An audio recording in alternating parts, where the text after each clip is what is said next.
Who could it be? It's so hard to guess. Who could it be? It's so hard to guess. Inside the office storage room, a finely crafted dark wood dining table had been set out. A deep green tablecloth, threaded with subtle gold embroidery, covered it, and a steaming tureen of cream of mushroom soup sat in the center. The soup was milky and smooth, a glossy emulsion of fat bobbing on the surface. Thin slices of ham added a savory note, and freshly picked mushrooms, soaked through with broth, made it perfectly seasoned. It was a dish prepared for the year-end banquet. Professor Snape had skipped the Great Hall and had the kitchen send his meal to his office instead. As a teaching assistant, Loren had spent hours grading exams. It seemed only fair he should accept the headmaster's hospitality. The cream soup was rich, and Loren preferred to pair it with bread. He dipped a roll in and found it very good. As he ate, he asked, "I didn't see those specimen materials in the storage room. Did you move them into Slytherin's Chamber of Secrets when you said you were converting it into a potions lab? How's the progress?" "It's going well," Snape replied without looking up. "Will you recruit students specifically for it, or draw from club members?" "We'll open applications next academic year, giving club members priority." "Why hasn't an announcement gone up?" "The preliminary work isn't finished," Snape said. "It should be done by the end of summer. This year's budget is still in accounting. Professor Sprout's greenhouse renovation is more complex and involves more issues, so the potions lab is scheduled later. Budget approval will take another 2 weeks. Funds, approval. Loren stretched the words out, making a face and mimicking the tone he imagined the position demanded. Headmaster Snape adapted fast, hasn't he? In less than a year, he's got the way a headmaster speaks down pat. Snape looked up at him, expression unreadable, then returned to cutting his steak. He sawed at it with knife and fork, cutting off a thumb-sized bite, chewing it slowly for half a minute before swallowing, then repeating the process. Loren's temple twitched as he watched. "This is what he's like after promotion," Loren murmured. "If he becomes headmaster full-time, won't he get worse?" "Professor McGonagall will take over as headmistress," Snape corrected calmly. "She's already quite old, almost as old as Dumbledore was. She won't stay in office for decades. Once the teaching reforms settle, she'll retire. Professor Flitwick is similar in age, and Professor Sprout's temperament doesn't suit the role." Loren, with bread soaked in soup between his fingers, tried to parse it. "So the next choice isn't hard to guess?" Snape chewed deliberately, a faintly playful smile crossing his face. "Who can tell that far ahead?" he said. "Not even Professor Trelawney's inner eye reaches that far." Talking with Snape could be wearisome. Loren pushed the spoon aside. "The mushroom soup is rich, though. If you wiped your mouth before criticizing, it would be more convincing. I'm not denying it's delicious. I'm graduating soon. If I don't taste Hogwarts food now, I won't get another chance." He scooped up a final spoonful, finished, wiped his mouth, and glanced at the ungraded piles of papers on the table. It was an appropriate cue to take his leave. When Loren left, Snape picked up his knife and fork again and continued at his slow, deliberate rhythm, cutting a bite, chewing, swallowing, then reached for his wine. Bubbles clung to the glass and fizzed quietly. He let his mind drift. When Dumbledore had first been a Transfiguration professor, he'd been attentive to students. As headmaster, he still cared, but he hadn't offered targeted cultivation for years. Dumbledore's elaborate push for Potter had been meant to make him grow quickly to face Voldemort. As for Loren and Miss Granger, of course there were other purposes. One, a gentle, unambitious wizard with unusual power. The other, a determined politician with broad ambitions and a concern for the vulnerable. The two had grown up together, close since childhood. What could be a better combination? Snape chewed, lifted his wine, and let a faint smile touch his eyes. Lunchtime in the Great Hall ended. Loren climbed the underground staircase and stepped into the courtyard, squinting against the sharp sunlight. Young wizards and witches lounged about in the warmth, laughing like the sun itself. He remembered that when he and Hermione had separated that morning, she'd said she wanted to say goodbye to Professor Burbage. After all, they'd been close, and Burbage's guidance had helped Hermione's modest academic reputation over recent years. Lunch had already passed. They were probably in the staff room.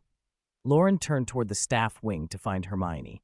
He'd only taken a dozen steps up when a faint whoosh cut through the air and the temperature dropped. Inside the castle, that could mean only one thing: a ghost. He turned and Myrtle floated into view, glasses perched on her nose.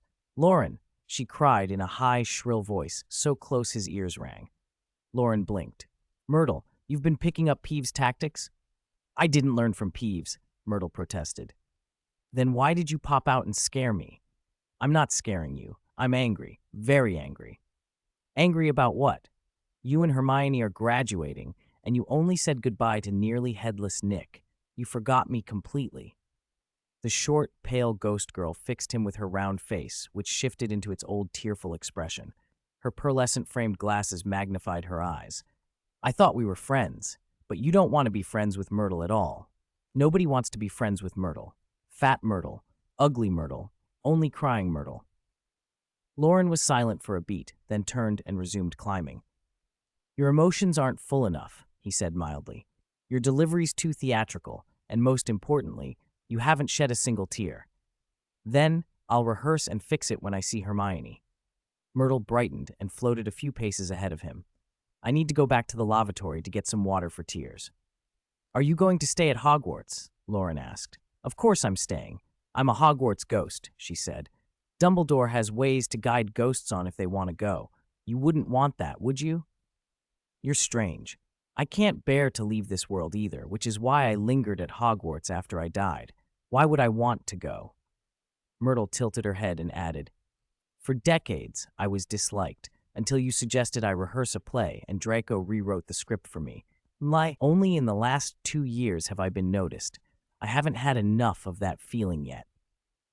Loren slowed and watched her float back toward the lavatory, her voice bubbling on about the newly written play. For some reason, the sight stirred an odd feeling in him. Perhaps Myrtle would not remain at Hogwarts forever either. 8:02, sunset in the evening. The walk through the castle to Professor Burbage's office was long and far from quiet. After Loren saw the ghost girl Myrtle off, a new portrait loped into view. "Destination not yet reached," the short, stout knight in battered armor announced, his longsword clanking as he spoke. "Loren Morgan, my dear friend, you must press onward, or die bravely in the charge." Loren had already climbed the 7th long flight of stairs and turned onto a landing where a painting showed a wide sweep of grassland and a plump, gray-spotted horse idly grazing, Sir Cadogan's mount. "Sir Cadogan," Loren said, grinning, "at this hour you ought to be back in the 4th tower, engaged in mortal combat with those treacherous monks. How did you end up here?" "Sir Cadogan received word of your forthcoming expedition and came specifically to see you off." Cadogan bellowed, "I will miss the days we fought side by side. We once hid from evil wizards in the dark. We once searched for the mysterious astronomy tower together. We once rescued Barnaby, who was besieged by trolls." Loren couldn't help the small smile that tugged at his mouth. He didn't interrupt. He simply stood and listened, eyes fixed on the painted grassland. The plump mare chewed with slow, bovine motions, moist nose snorting, tail flicking despite there being no flies in the painting. The grass rustled with a faint, steady susurration. "Hey, young wizard," Cadogan waved, impatient. "Are you even listening to me? Those were glorious days." "Wait a moment." Loren nodded toward the painting. Cadogan followed his gaze to see the gray-spotted horse flick its tail and suddenly bolt. Its figure shrank as it ran across the painted plain, speeding toward the depths of the frame as if it could disappear into another world beyond the canvas. "Farewell, my comrade. This is truly goodbye. Keep your heart noble and your body strong," Cadogan called hurriedly. "Thank you, I will." Loren watched the portrait quiet down and Cadogan vanish into the painted distance, wondering what adventures might await him beyond that frame. The painting stilled, and Loren resumed his ascent. Because there were no lessons, he met a variety of faces along the way: a Gryffindor ghost, classmates from his classes, even unfamiliar portraits. They exchanged greetings and small talk about summer and the impending graduations before each went on their separate way. He met Headmaster Dumbledore on the stairs. The headmaster walked slowly up the right side, pausing to admire the paintings as he went. From his first days as a student in early September 1892 to June 1998, nearly 106 years had passed. Dumbledore had long felt the depth of his bond with the school, but only as he prepared to leave did the full weight of that history press on him. A momentary melancholy, threaded with complicated regrets, crossed him. He was even more hesitant than the students about to graduate. As a student, he had worried endlessly about family, his mother, his sister, and a father who had been imprisoned. He had wanted to care for them and give them stability, yet he chafed at having his talents constrained by family obligations. He had wanted to be like twilight, half bright, half dark, free. Those ambitions and desires had led to tragic consequences the summer after graduation. Later, as a professor at Hogwarts, his guilt over his mother and Ariana became another cause of sleepless nights. Only in the castle's midnight stillness did he find any peace. He had once imprisoned Gellert in a tall tower in Austria to restrain that same restless ambition, and for reasons partly his own and partly strange, he had confined himself to the headmaster's office atop the tower. Only recently had he become willing to leave that high room more often. Loren quickened his pace and fell into step beside him. "Dumbledore," he greeted cheerfully. "Ah, Loren." Dumbledore turned with a gentle smile, unsurprised. "Coming up from downstairs? Have you said your goodbyes to friends in the castle?" "I have." "How is the new spatial device progressing?" "Smoothly." "That's good." Dumbledore continued upward, eyes on the paintings. "The Wizengamot has already discussed it openly, and most wizards approve. The International Confederation of Wizards still presents some difficulties. Madame Bones should speak with you personally." "How troublesome," Loren muttered. "It will be more troublesome once the plan is presented publicly to the Confederation," Dumbledore said. "You'll need to rally wizards from other countries, persuade other magical beings, merpeople from other waters, centaurs and unicorns from other forests, and even werewolves, vampires, Vila, those already in contact with muggles." Loren sucked in a breath and feigned a headache. Dumbledore smiled gently. "Do not worry yourself needlessly. My travels will pass through some of their settlements, and I know a few of their tongues. I can help relay your ideas." "Thank you," Loren said. Dumbledore blinked, not making a show of gratitude, but inwardly pleased. Despite Loren's pretended headache and obvious annoyance, he had not backed away from the plan. He intended to push it forward, steady, determined, qualities Dumbledore thought well suited to one day take the helm of the school. The headmaster went on to his office. Loren continued on alone toward the floor with the Muggle Studies office. The corridor there was quiet. Many of the portraits were empty. He paused just around the corner. Then two sets of footsteps approached. Professor Charity Burbage came around the corner at his right, neat, short blonde hair framing a gentle face. On his left was Hermione. Seeing him, Hermione broke off a few words with Professor Burbage, apparently a quick farewell, then closed the distance in small, quick steps and slipped her arm through Loren's, a bright smile on her face. "Are you finished with your business?" she asked. "I'm done," Loren replied, squeezing her hand and smiling back. He watched Professor Burbage offer them a warm, kindly farewell before turning slowly toward her office. "I haven't been to the kitchens yet," Hermione said as they walked. "Will you come with me to see the house elves again?" "No. Why didn't you go this morning?" "I was talking to Professor Burbage about your plan." They walked on. The corridor windows were open. Outside, the evening still held the last wash of sunset. A cool Hogwarts breeze moved through the passage, and somewhere in the grounds the crickets and birds were beginning their evening chorus. Twilight deepened over the castle. Thin streaks of purplish-red clouds drifted past the top of the towers, and the western lights still hung in the sky, slanting across the grounds. Even the edges of the grass were washed in warm rose light. Wild roses bloomed in the courtyards, sending their rich scent across the grounds. Two slightly plump cats lay on the lawn, dozing and occasionally mewing, their fluffy tails twitching in the cool air. This year's end-of-year feast was beginning. The 7th years had arrived early, and instead of scattering around the tables as usual, had taken seats in the front rows nearest the makeshift stage so they could watch the ghost play.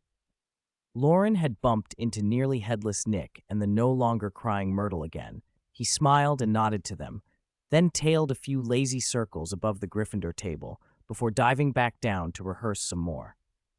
By 6:30, the great hall had come alive. The mood was cheerful and expectant. The professors, too, had turned up early and were mingling among the houses, greeting the older students and drifting between tables. Headmaster Dumbledore joined the general goodwill. Wherever he went, a ripple of cheers followed. Even Professor Snape had perched at the Gryffindor table for a few minutes. Leaning toward Hermione in the front row, Loren murmured, "I heard a lot of the younger students talking about Professor McGonagall and Dumbledore, and someone mentioned Professor Snape. They said he was on leave for 2 years, so the students who came in those years never felt the sting of him. He's taciturn, criticizes work instead of people, and some think he's cool." Hermione glanced at him. "If we weren't in the same year and house as Harry," she said, then trailed off, "we probably wouldn't have been targeted either." Loren fell quiet for a moment. Around them, house elves had laid out desserts and drinks. Not enough for a full meal, but perfect to fill the waiting time. Some seventh years, using the excuse that they wouldn't be able to eat them after graduation, helped themselves, some even stuffing cakes in their pockets. Loren didn't care for appearances. With a quick slip of his space pendant, he tucked away several pieces of cake and puddings. 2 third-year witches nearby kept glancing toward the head table and whispering. "I heard Professor McGonagall's giving tonight's speech," one said. "Yes," the other replied, "and Dumbledore's already submitted his resignation to the school board. McGonagall's been named the next headmistress." "Is that settled?" "My father works at the ministry and deals with the school board. He said it's true. Dumbledore's retiring, McGonagall's taking over, and my father even said Professor Snape might be next." "Severus Snape? From Slytherin?" "They say he went undercover as a Death Eater to pass on intelligence during the war, did a lot of important work, and might even get the Order of Merlin. The ministry doesn't object. He's really cool." Loren chewed a bite of strawberry mousse, brow furrowing, and looked over at Snape. The professor happened to meet his gaze, still stern, expression unreadable, an almost mocking tilt to the look. The current students, Loren thought, were being deceived. In a few years, no one would remember the truth. The end-of-year feast began. It was less extravagant than the start of term or Christmas banquets. A few Gryffindor banners, a scattering of candles salvaged from earlier feasts floating in the air in varying lengths and colors, their flames flickering in a warm dance. The enchanted ceiling reflected the summer night with a pale moon and a scatter of stars. Professor McGonagall tapped her goblet with a spoon. "Quiet, please," she called, and the chatter subsided. Everyone looked up. A few slow-witted students only then realized she was sitting at the center of the head table. She turned toward Dumbledore. He winked and smiled, and she cleared her throat. "Before we begin," she said, "another year has passed. You have learned, you have grown, body and mind, and it is our honor to have witnessed your progress. Not only Hogwarts, but the entire magical world has been granted a long-awaited peace. Our families no longer live in daily fear of attacks." Her voice softened, and a hushed respect spread across the hall. Older students listened with a mixture of thoughtfulness and gratitude, remembering darker days and the alumni who had left in haste. Professor Quirrell, Professor Lockhart's ridiculous exploits, Lupin's departure, the mysterious disappearance of Barty Crouch. Younger students stared at empty plates, impatient for food, their memories less weighted by the past. Loren nudged Hermione. "Dumbledore's telling her to wind it up, saying something funny, then to hurry so we can eat." She rolled her eyes. "He just yawned." "No, it's like casting a spell with conversation, done in one breath. I hope you learn that trick one day." "Are you being sarcastic?" "Am I?" Hermione shot back, and Loren fell silent, studying her face. McGonagall lifted her voice again. "I must also announce that Headmaster Dumbledore will be leaving Hogwarts this year. All of us here, faculty and staff, extend our deepest wishes to him." The hall erupted, though few were surprised. The official declaration set off a flurry of excited, stunned voices. Then, when they looked up at Dumbledore's smiling face and his clear, gentle blue eyes, the noise ebbed away and a hush fell. Dumbledore rose, chuckled, and pretended to consult a vast mental archive of jokes. "I have a very long and self-congratulatory speech," he teased. "There are 38,553 jokes in my collection, drawn from 1,270 joke books, but I think I'll set them aside for now." That's right, headmaster, came a ripple of cheers. He continued with mock gravity. I consulted many friends about what to say. Some advised life lessons, some practical magic, and one even asked for my hot cocoa recipe. But at my last end-of-year feast here at Hogwarts as headmaster, I will simply say, he paused, then raised his voice. Now, let the feast begin. Applause, cheers, and enthusiastic pounding of tables filled the hall. Thousands of candles fluttered as if in celebration. The enchanted ceiling trembled with stars and moonlight. Platters of food appeared on the golden plates. Pale golden champagne materialized in goblets and refilled itself. Students ate until sated, then turned again to excited conversation. The professors kept casual, not staring down at any one student. McGonagall swirled her goblet and turned to Snape with a businesslike air. Severus, the accounts are balanced. After fixed expenses and our school business investments, there's a surplus of 40,000 galleons. Snape's face shifted into a look of mild exasperation. Minerva, are you really going to discuss finances during the feast? I see you've finished eating. If you're wondering where to spend those galleons, I suggest we put them into a potions laboratory. It would benefit teaching and research, and the results could generate returns. Does the lab need that many galleons? It can use them. It's not necessarily that much. McGonagall ticked off items on a mental list. We need repairs to the castle, renovations to the owlery. I want to upgrade it to a tower, greenhouse expansion, and new Quidditch brooms. What about my Charms Research Center? Professor Flitwick piped up from nearby. McGonagall glanced at Snape. After a brief pause, Snape said dryly, Phileas, we all agree the Charms allocation is too large. There are no plans for a center this year. Oh, discrimination, Flitwick cried. Greenhouse, laboratory, Transfiguration practice rooms all have projects, but my Charms gets nothing. I'll report you to Dumbledore. I'm a main subject, too. Dumbledore listened to the friendly skirmish with a small smile, sipping his wine, the faint rose of his cheeks deepening. The desserts, a special Hogwarts-only confection made by the house elves using magical flame to temper the heat, vanished and reappeared as students raved over flavor and technique. They ate until they were pleasantly full. Loren leaned back, rubbing his stomach, and nudged Hermione with a conspiratorial grin. Trust me, he said, my cooking isn't worse than a house elf's. But it's the little details that make these dishes special. You won't be able to get them once you're out in the world.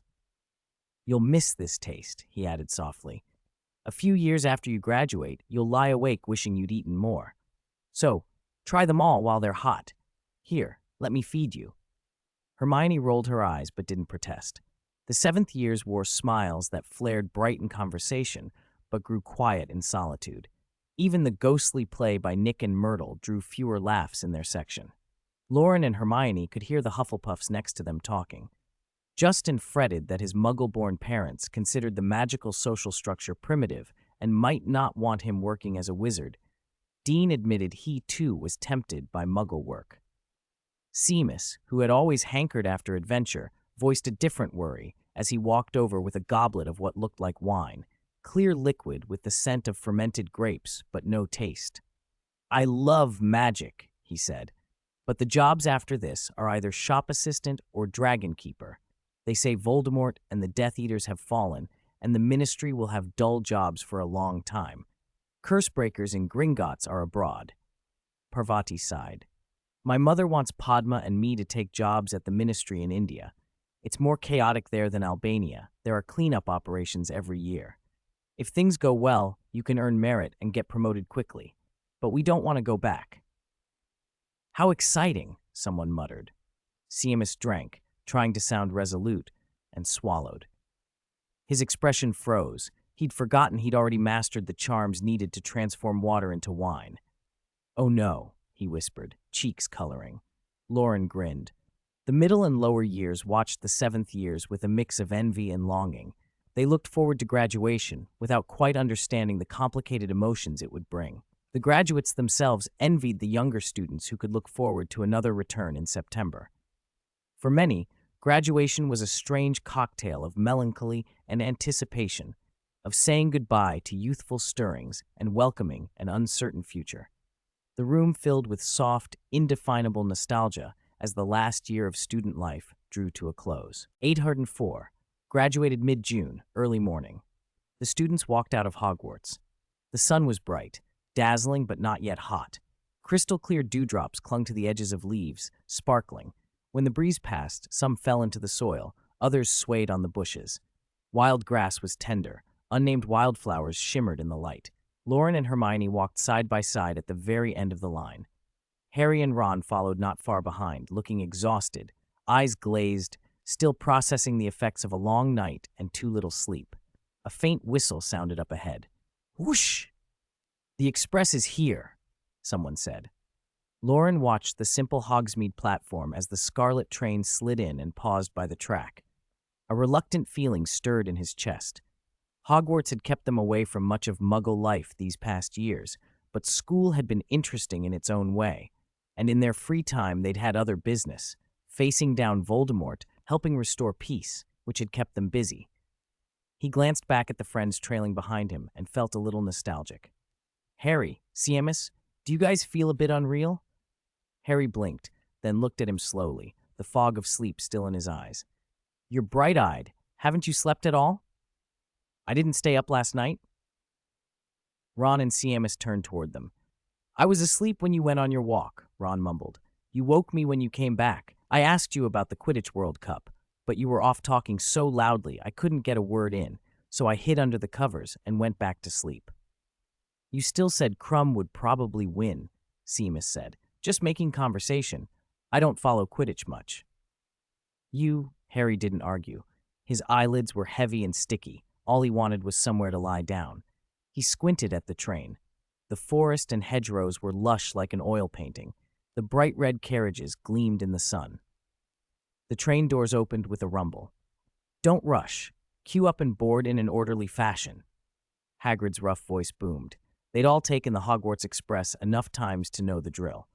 Only the first years needed much directing. Once they were used to the order, Hagrid chuckled and began patting each of the seventh years on the shoulder, his tone unexpectedly soft. "You lot are leaving school now." "Yes." "I'm a bit sorry to see you go," he admitted. "We know," Hermione said. Harry spoke up when he noticed Hagrid's expression.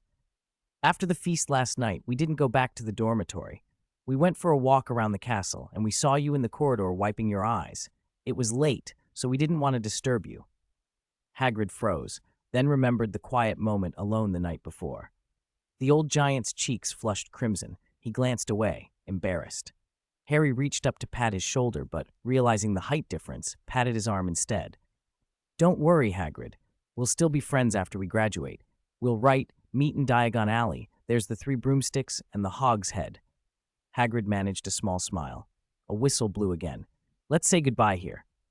He turned to the train, his voice rough and strained. "Goodbye, my friends."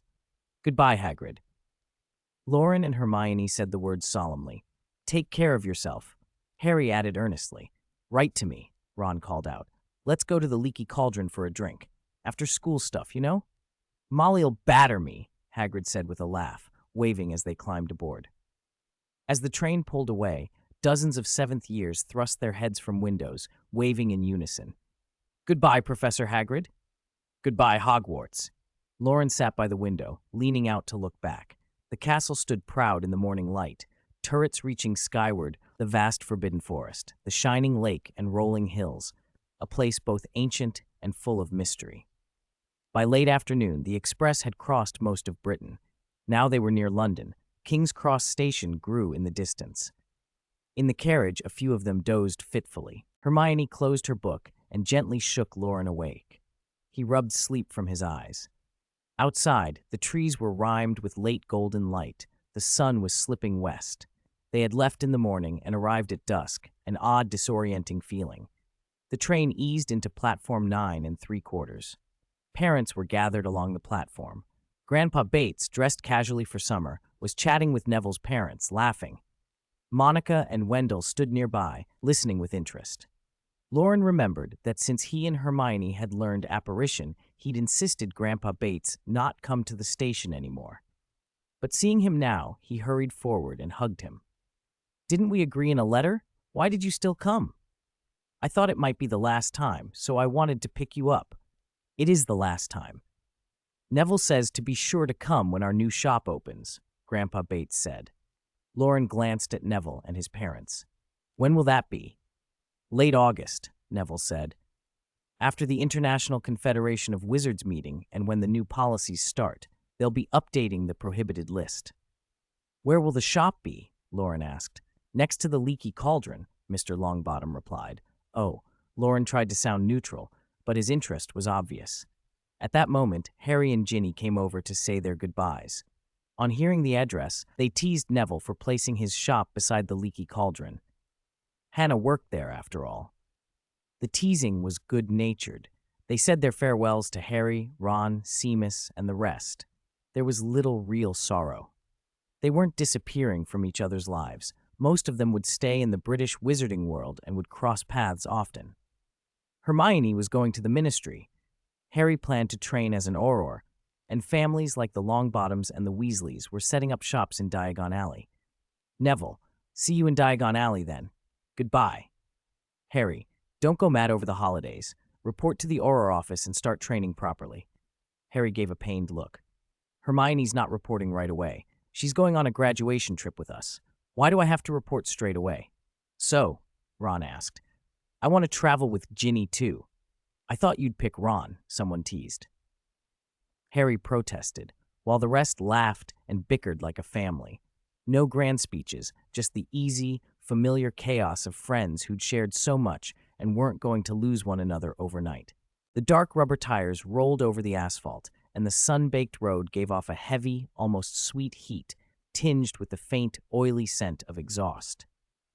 The sky hadn't quite darkened yet. The twilight made the car's red taillights look softer than they would under a clear night. The engine purred pleasantly as the Mondeo Classic drove toward Hampstead in the suburbs. Loren sat in the back, holding Hermione's hand, leaning close to the window to watch the concrete jungle slide by. He blinked.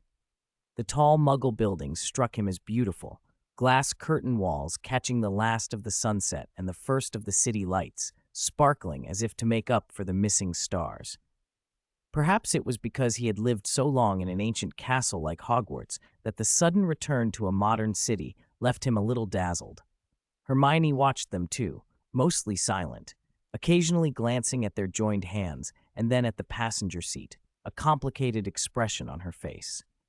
The Mondeo was an ordinary 5-seater family car, and Hermione always thought that if families were traveling together, and if Grandpa Bates was driving, her father, Wendell, ought to take the front passenger seat, not the back, where he'd be staring at her and Loren holding hands.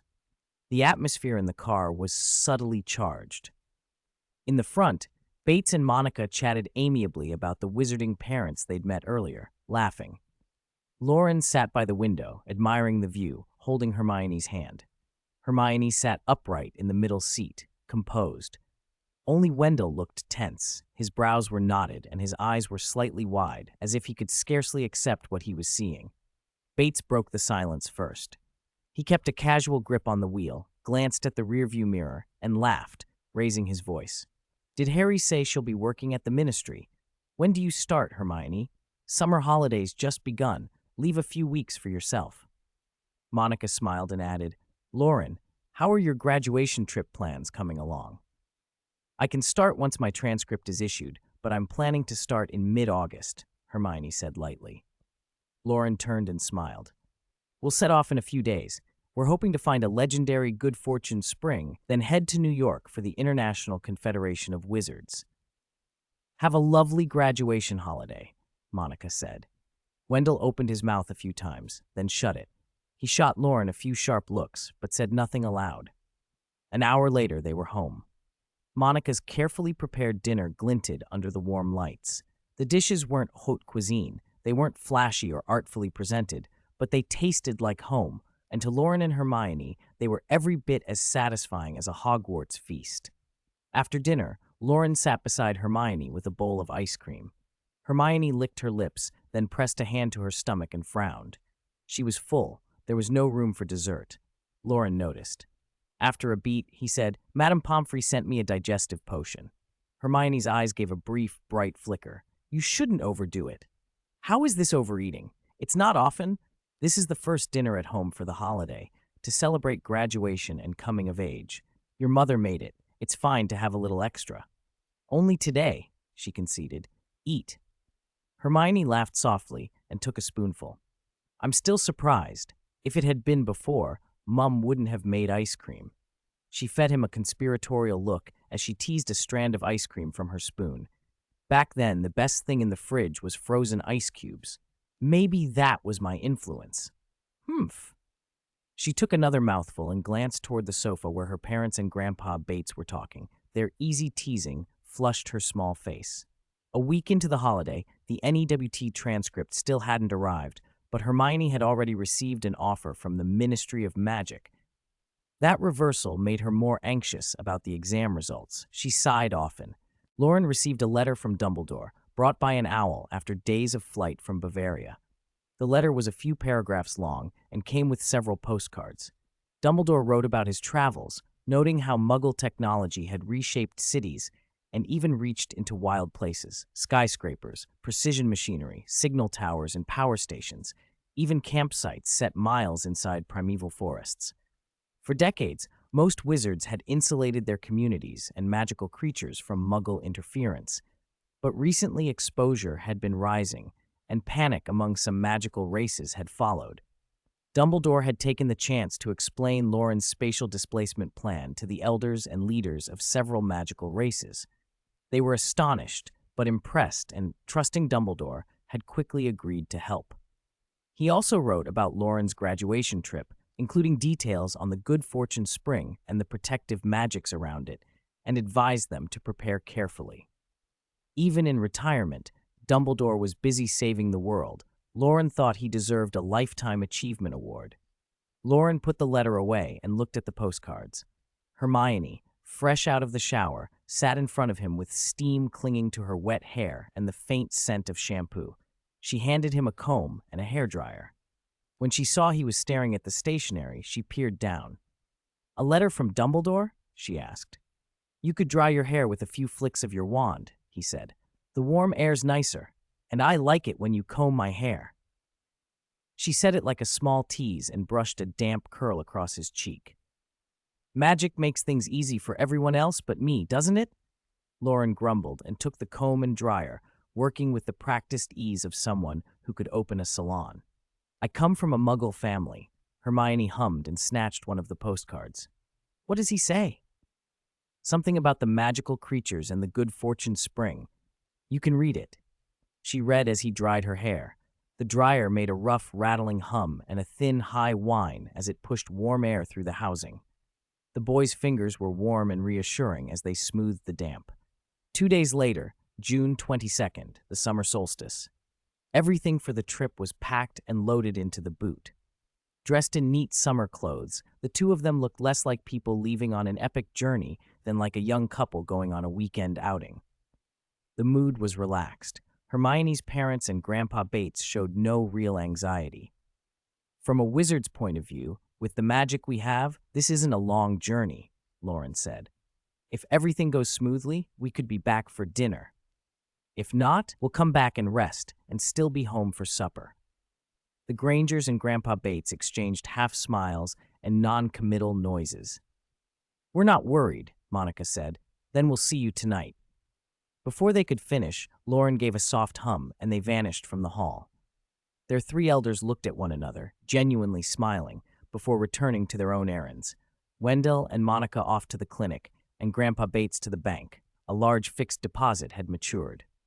At 9 in the morning, between the Nile and the Red Sea in an arid river valley, a strange, willful magic gathered in the heat.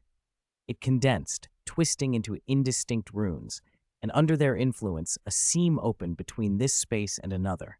The air itself seemed to shiver as light bent, then with a low, resonant hum, two figures appeared. They landed on the soft sand, sinking a few centimeters before settling and feeling, sharply, the blast of heat and unshielded sun. Even at 9, the sun was fierce, pouring its light and heat down without restraint. Hermione felt the burn of it and fended for a moment against the hot, gritty wind that whipped sand into the air. She reached for her wand to cast a bubblehead charm, but Loren stopped her. "The bubblehead charm will keep the sand out, true," he said, "but it'll also block our sense of smell. We'll need that when we're searching for the spring. I brought veiled sun hats. You think this is all splendid, don't you? Hermione said. He smiled. I want to find the good fortune spring as quickly as we can. All right.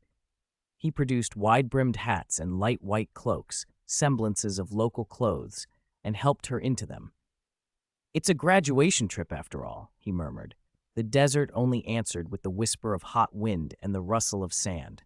The dunes blurred distance and direction. Sound was swallowed and flattened. There were no birds, no insects, nothing moving but air and grain. 10 minutes later, they were already moving swiftly across the dunes.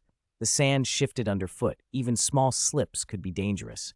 Quicksand and hidden hollows were real hazards. For adult wizards, the open country was far safer than it looked. Apparition could cover great distances in an instant. But they were walking, keeping watch, and saving their magic for what they might need. Loren stood on the crest of a dune and tried to take in the view, but a gust lifted his veil and sent grains of sand into his mouth. He spat and tightened the fabric. As far as he could see, there was only an endless sea of gold. The old riverbed long dried, wind and gravity building the sand into huge, mountain-like dunes, all at once familiar and endlessly changing. After a few steps, a dune that had seemed fixed would take on a new shape. Behind a nearer ridge, something caught his eye, a faint, crystalline shimmer of magical light, like the glint of a buried ruin. Maybe a tomb, perhaps a pyramid. Perhaps, he thought, it was the good fortune spring. Is the spring hidden in this desert? Hermione asked. Dumbledore said so, he answered. Beetle the Bard says the spring is in a magical garden on a high hill. These hills are certainly high. What's a garden, anyway? She said with a small smile. Who says a garden has to be green? Hermione looked out at the dunes, where the sand sometimes gleamed like metal under the sun. She had read Dumbledore's letter and consulted many records about this place. This desert was older than Hogwarts. It had been the cradle of Egyptian civilization and of ancient wizarding culture. Traces of people here dated to the Paleolithic. Gringotts sent curse-breakers here every year to pry lost treasures from the sand. Hundreds of thousands of wizards had come to seek what lay buried in history. According to Beetle the Bard, on the longest day of the year, between sunrise and sunset, the unlucky gathered near the good fortune spring. After overcoming many trials, one person would be chosen to bathe in the spring's magic, and that person would henceforth be blessed and protected by Lady Luck herself. 806, proof of crying, Loren, apparated them the whole way, holding Hermione's hand. They passed through howling sandstorms and blistering sun and arrived somewhere the air itself seemed to glow with magic. Several sand dunes ring the canyon, arranged like a deliberate embrace. In front of them, a narrow passage opened, no more than 10 feet wide, out of which a cool, refreshing mist breathed.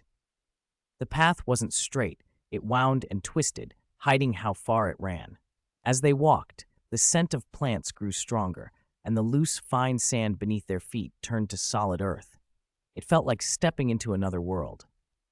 Loren breathed in the passage air and felt the residual heat leave his body on the warm, moist breath.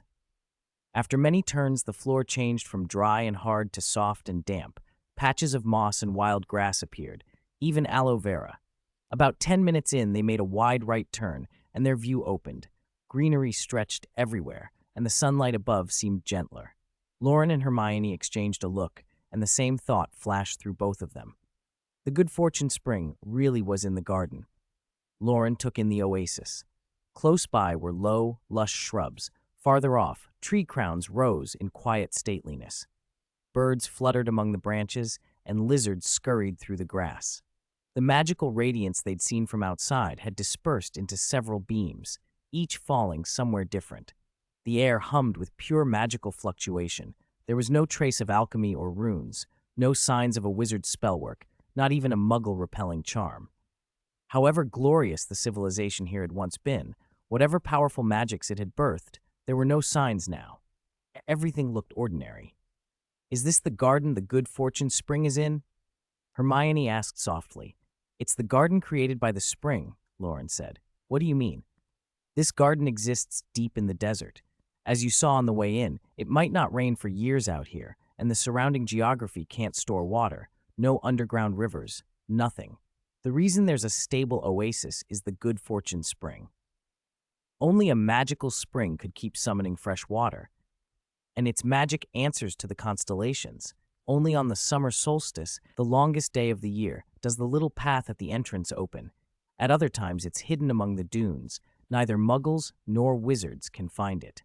Like a Fidelius charm, but in nature, Hermione murmured. Loren saw surprise widen her eyes and smiled. Anyway, there's no rush. Let's just wander. It's a graduation trip. Trips should feel like trips. You said that just now, too. And you agreed to it just now as well.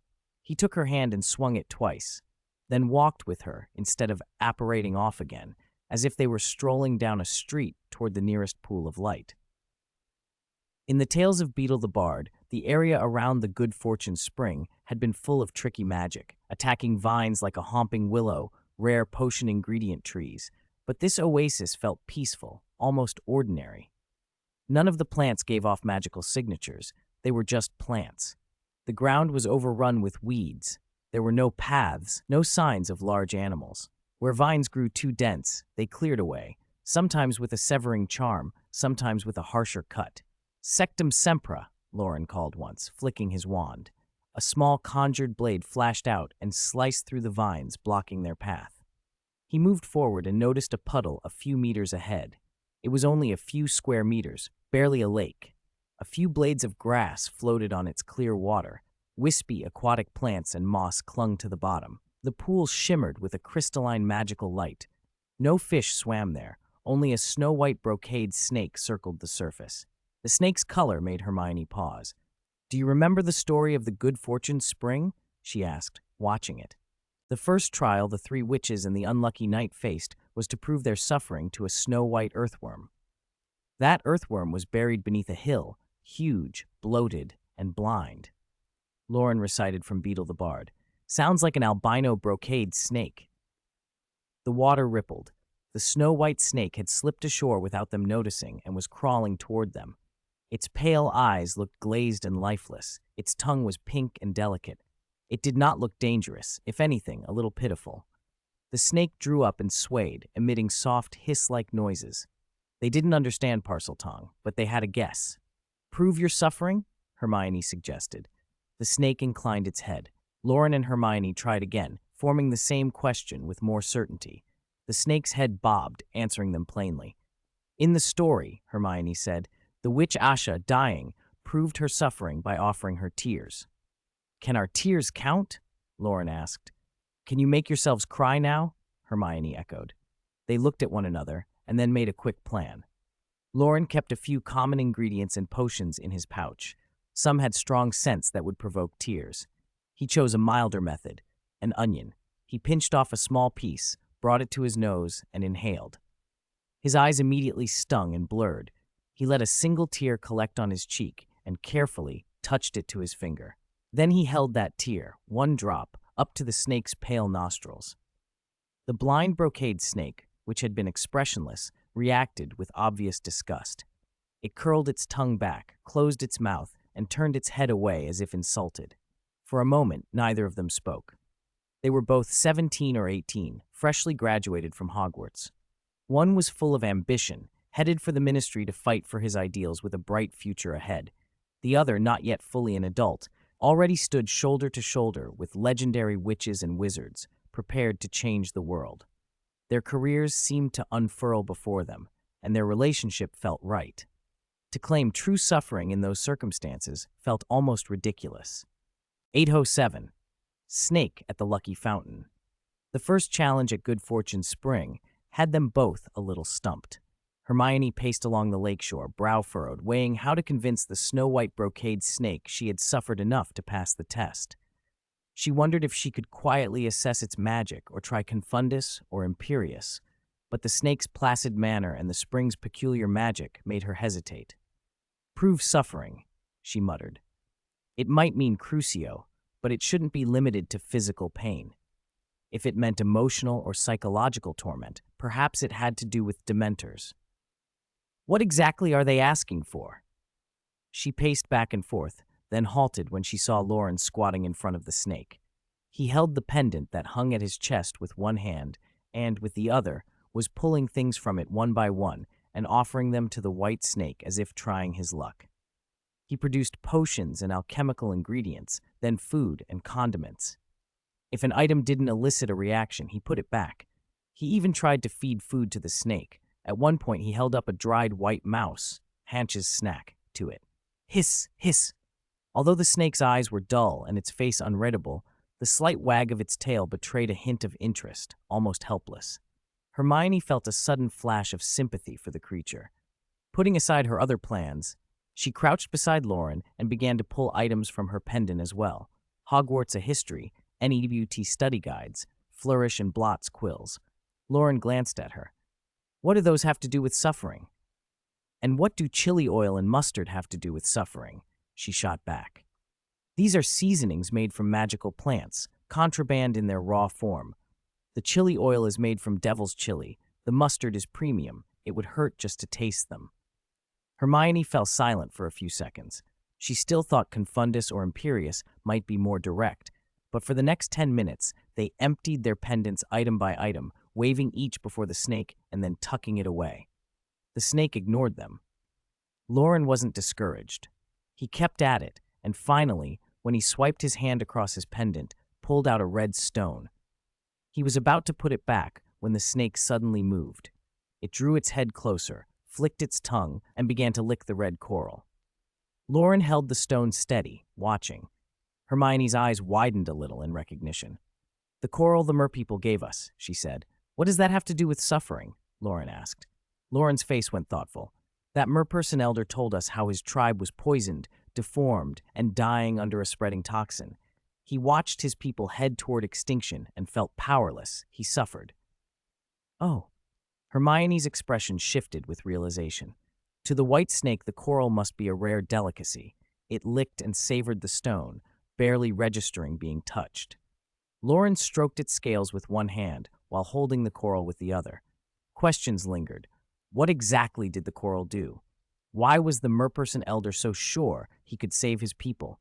How had he known to seek good fortune spring? Had Dumbledore known these connections? But none of that mattered now. They squatted quietly and watched the snake indulge itself. The process was slow, taking over 10 minutes. The snake's movements were relaxed and deliberate, like a grazing animal at a salt lick. Loren tried to see with magic and noticed a faint red shimmer inside the coral. Remembering the Dementor stone from earlier, he saw what the snake was drawing out, a faintly dark, glimmering substance, magic-like, but not quite the same. When the snake finally broke away from Loren's hand, twisted itself lazily, and slid back to the water, both of them felt a small thrill. Had they passed the test? They stood and waited, but after a few minutes, nothing else happened. The snake swam off and the lake settled. Hermione watched it glide in the water and then turned to Loren. We passed, right? Loren considered. Strictly speaking, the snake hasn't given any information about the test. It saw 2 wizards, came ashore, hissed, accepted offerings, ate, and went back to rest. Very logical, very plausible. They didn't argue the point.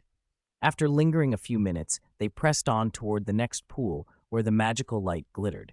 Pushing through dense bushes, they made their way through an oasis teeming with life. Drought-tolerant palms, fig and olive trees, low shrubs, the remnants of desert species that had taken root around the spring.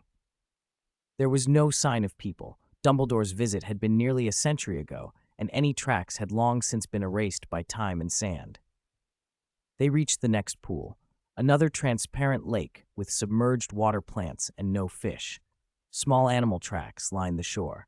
Loren kicked a few pebbles into the water, stirring ripples, and a brocade snake slid out from the plants. This one wasn't pure white, but its eyes were the same dull, lifeless gray.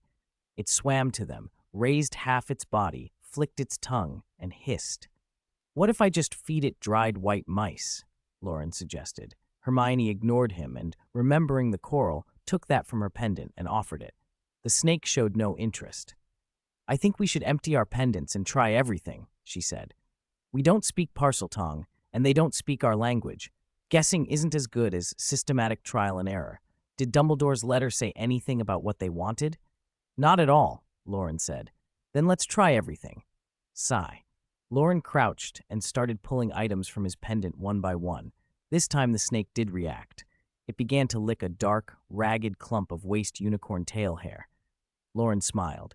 He'd got the clump years ago when he'd been a lower-year student and was on detention with Hagrid after the Norbert incident. He'd stumbled across Voldemort harming a unicorn, and the unicorns had, through Hagrid, given him a small handful of tail hair as thanks. He'd used the hair for alchemy and rune work when his technique was clumsy. Some strands had melted and become a residue. He'd shoved the residue into his pendant carelessly. Later, as his skill improved, he burned mistakes immediately, so only that small clump remained. The snake licked it clean, and after a few minutes they left it to bask and moved on. They'd hardly gone far before the third lake appeared, and with it, a third brocade snake. The Tales of Beetle the Bard said the third test is to give up past wealth, Loren said. Put it away, Hermione replied. It's not your galleons or that 20-pound note. How is that not wealth? Hermione crouched and began the same methodical search through her pendant, one item at a time. In the tale, the third witch, Armada, had given up the memories of a beloved past as her offering, her greatest treasure and the source of her pain.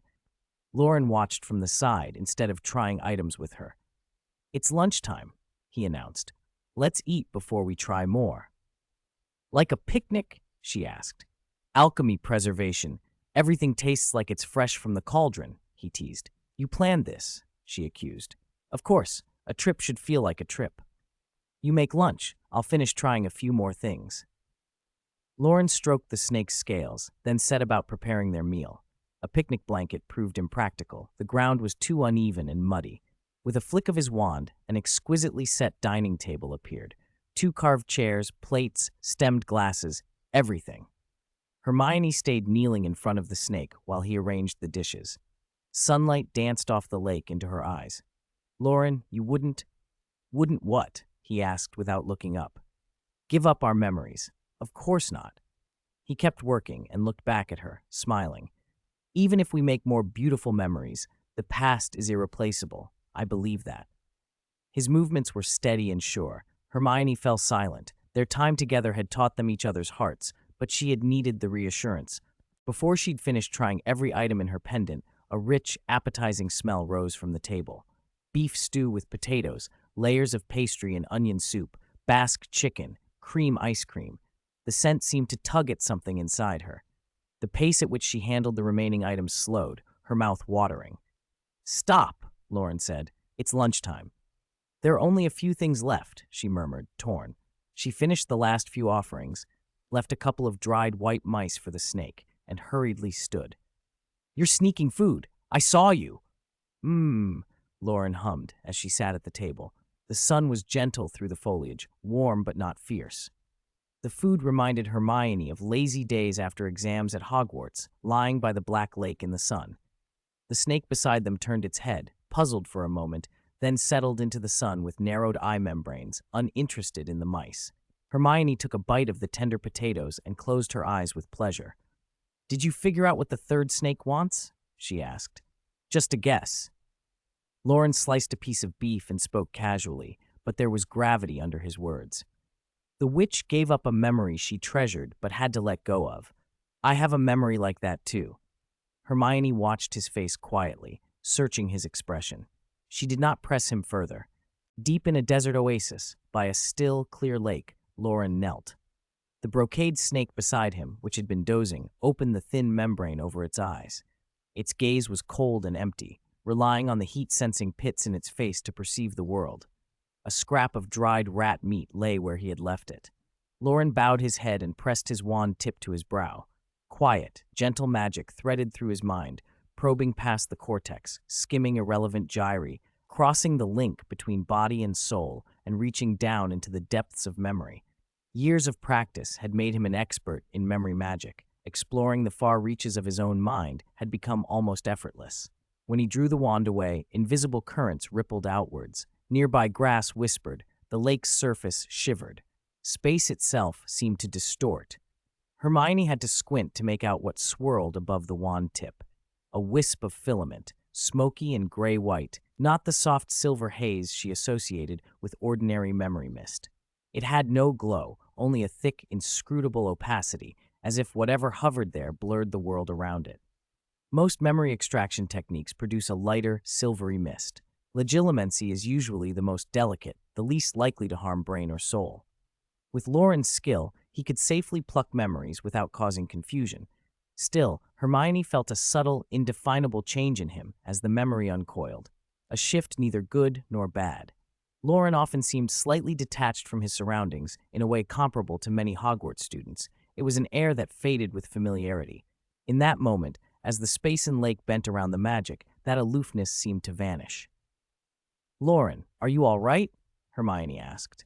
He glanced up, expression complicated. "It's not what I expected," he admitted. He had thought extracting those distant memories would be like forgetting another life, removing it from him. Instead, the images and sounds became clearer as if the spell were scanning and imprinting rather than erasing. He couldn't tell why. The brocade snake's scales tightened, its tail flicked and curled, its tongue flicking faster as if excited. Loren offered the mist. The snake drew nearer and, using its rostral scales and writhing muscles, seemed to absorb the filament. A few minutes later, it slipped back into the lake and vanished under the aquatic plants. The filament dispersed like mist in sunlight, leaving no trace. As the ripples faded, Loren felt something newly present in his soul but could not name it. He stared after the dissipating mist, thoughtful. Hermione put a hand on his shoulder. "Loren? I'm fine." He looked at the lake with a small, astonished smile. "I think I found the good fortune spring." At those words, the lake erupted.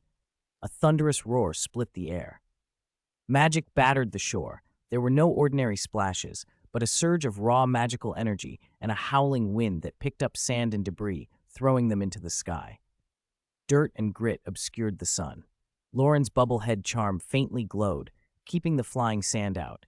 The wind built into a storm that swept the whole oasis, shredding the shrubs into powder that mingled with the sand and gave the air a choking yellowish haze. Loren and Hermione stood side by side, composed. The bubblehead charm held. The space here was strange, but it could not hide itself from Loren's senses or magic. He could apparote with Hermione at any moment. After more than 10 minutes, the turbulence died down. They removed the bubblehead charm and looked out. Where a lush oasis had been, there was now only undulating sand. The glaring sun hung above a landscape of wind-sculpted dunes. Loose sand slumped and eddied. Hermione's breath quickened. She pressed against Loren. The steadiness of him was a small comfort in the sudden, jarring change. "The oasis created by the good fortune spring collapsed," she said. "More accurately," Loren said, "it was an oasis the spring formed centuries ago." Hermione frowned. "But the spring's magic can't permanently alter the environment. An oasis would be eroded and reabsorbed by the desert over time. So you could say our trip failed. Actually, everything went according to plan." Loren's voice was calm. "We were looking for a way to perfect the apparition device. We answered the 3 questions, found the good fortune spring, and it answered mine." He waved his wand. Hermione felt another subtle magic working on the sand. It vibrated at a peculiar frequency, as if answering a summons. The ground gave a faint tremor, and dozens, then hundreds of small holes opened. Sand bubbled away, and emerging from the burrows, black, glossy scaled snakes pushed through the surface. The flowing sand turned into cool, clear spring water. Hundreds of dark snakes meant hundreds of spring eyes, arranged in a strange pattern that traced out runes and sigils. Hermione recognized traces of runic arrangement even if she could not read them fully. "The Book of Abraham, the blueprint on the last page," Loren murmured. It was an alchemical array, exactly the sort of layout that Flamel and Loren had needed for the apparition device. Back in Hampstead, after the Good Fortune spring expedition, the rest of their holiday was quiet. Hermione stayed home, waiting for her NUT results, reading the papers, the Daily Prophet, and, at her request, copies of the New York Ghost delivered by Flourish and Blots. The alchemy array, inspired by the spring's layout, was put to use. Loren and Flamel were top alchemists in their own right. The array matched the device's needs and was straightforward enough to implement. Within a week, Flamel had nearly completed a new apparition device. The remaining problems, magical control and interference, had been solved. Only production and rollout remained. Draco, Nott, and others had already written to say they were ready to help, but the International Confederation of Wizards had not yet convened. They would have to wait. This session of the International Confederation was held in London. The Confederation's remit was broad: global wizarding policy, the statute of secrecy, trade agreements, tariffs, import and export prohibitions, matters that touched every part of wizard government and countless interests. The previous conference in New York had benefited the American Magical Congress most. Werewolf rights reforms had encouraged werewolf families to emigrate, swelling their population with new workers, prospective aurors, and researchers, and allowing Ilvermorny to expand its enrollment after struggling to recruit professors. Wizarding communities grow or stagnate by people. Demographic changes matter. The British Ministry of Magic had not been able to guarantee a venue easily in recent years, but until last June, several ministries had competed for hosting the Confederation. An August battle at an airport had shocked the wizarding world. The British ministry claimed another legendary wizard had been born on its soil and, backed by the American Magical Congress, won the support it needed. As delegates arrived in London, wizards in Muggle clothes walked the streets accompanied by ministry staff. Loren spotted Tonks and Harry once while shopping, answering questions from French ministers. Tonks's eyes were steady, and Harry wore a helpless smile. Diagon Alley was more bustling than ever. You could already see how quickly the name Weasley's Wizard Wheezes would spread. Madame Bones, the new Minister for Magic, had taken the conference seriously. She opened the ministry's first and second basements and set the main venue in the old Wizengamot administration offices, roomy enough for delegates and press. On Monday, July 13, 1998, Loren and Hermione woke early and apparated into the ministry hall instead of squeezing into a telephone booth. The redecorated interior gleamed: dark polished floors, a peacock blue dome inlaid with gold runes, and a rebuilt Magical Brethren fountain with witches and wizards standing side by side on the base, surrounded by other species. A line formed outside the hall. To the right of the entrance, a wand check counter had a steady queue. At the front stood a few young ministry staff in robes, one even a Ravenclaw former classmate of Loren's. He remembered only having sat in charms together and couldn't recall his name. "Good thing you didn't start work early. Otherwise, you'd be pulled into odd jobs," Loren said as they joined the back of the line. Hermione ignored him, watching the attendees.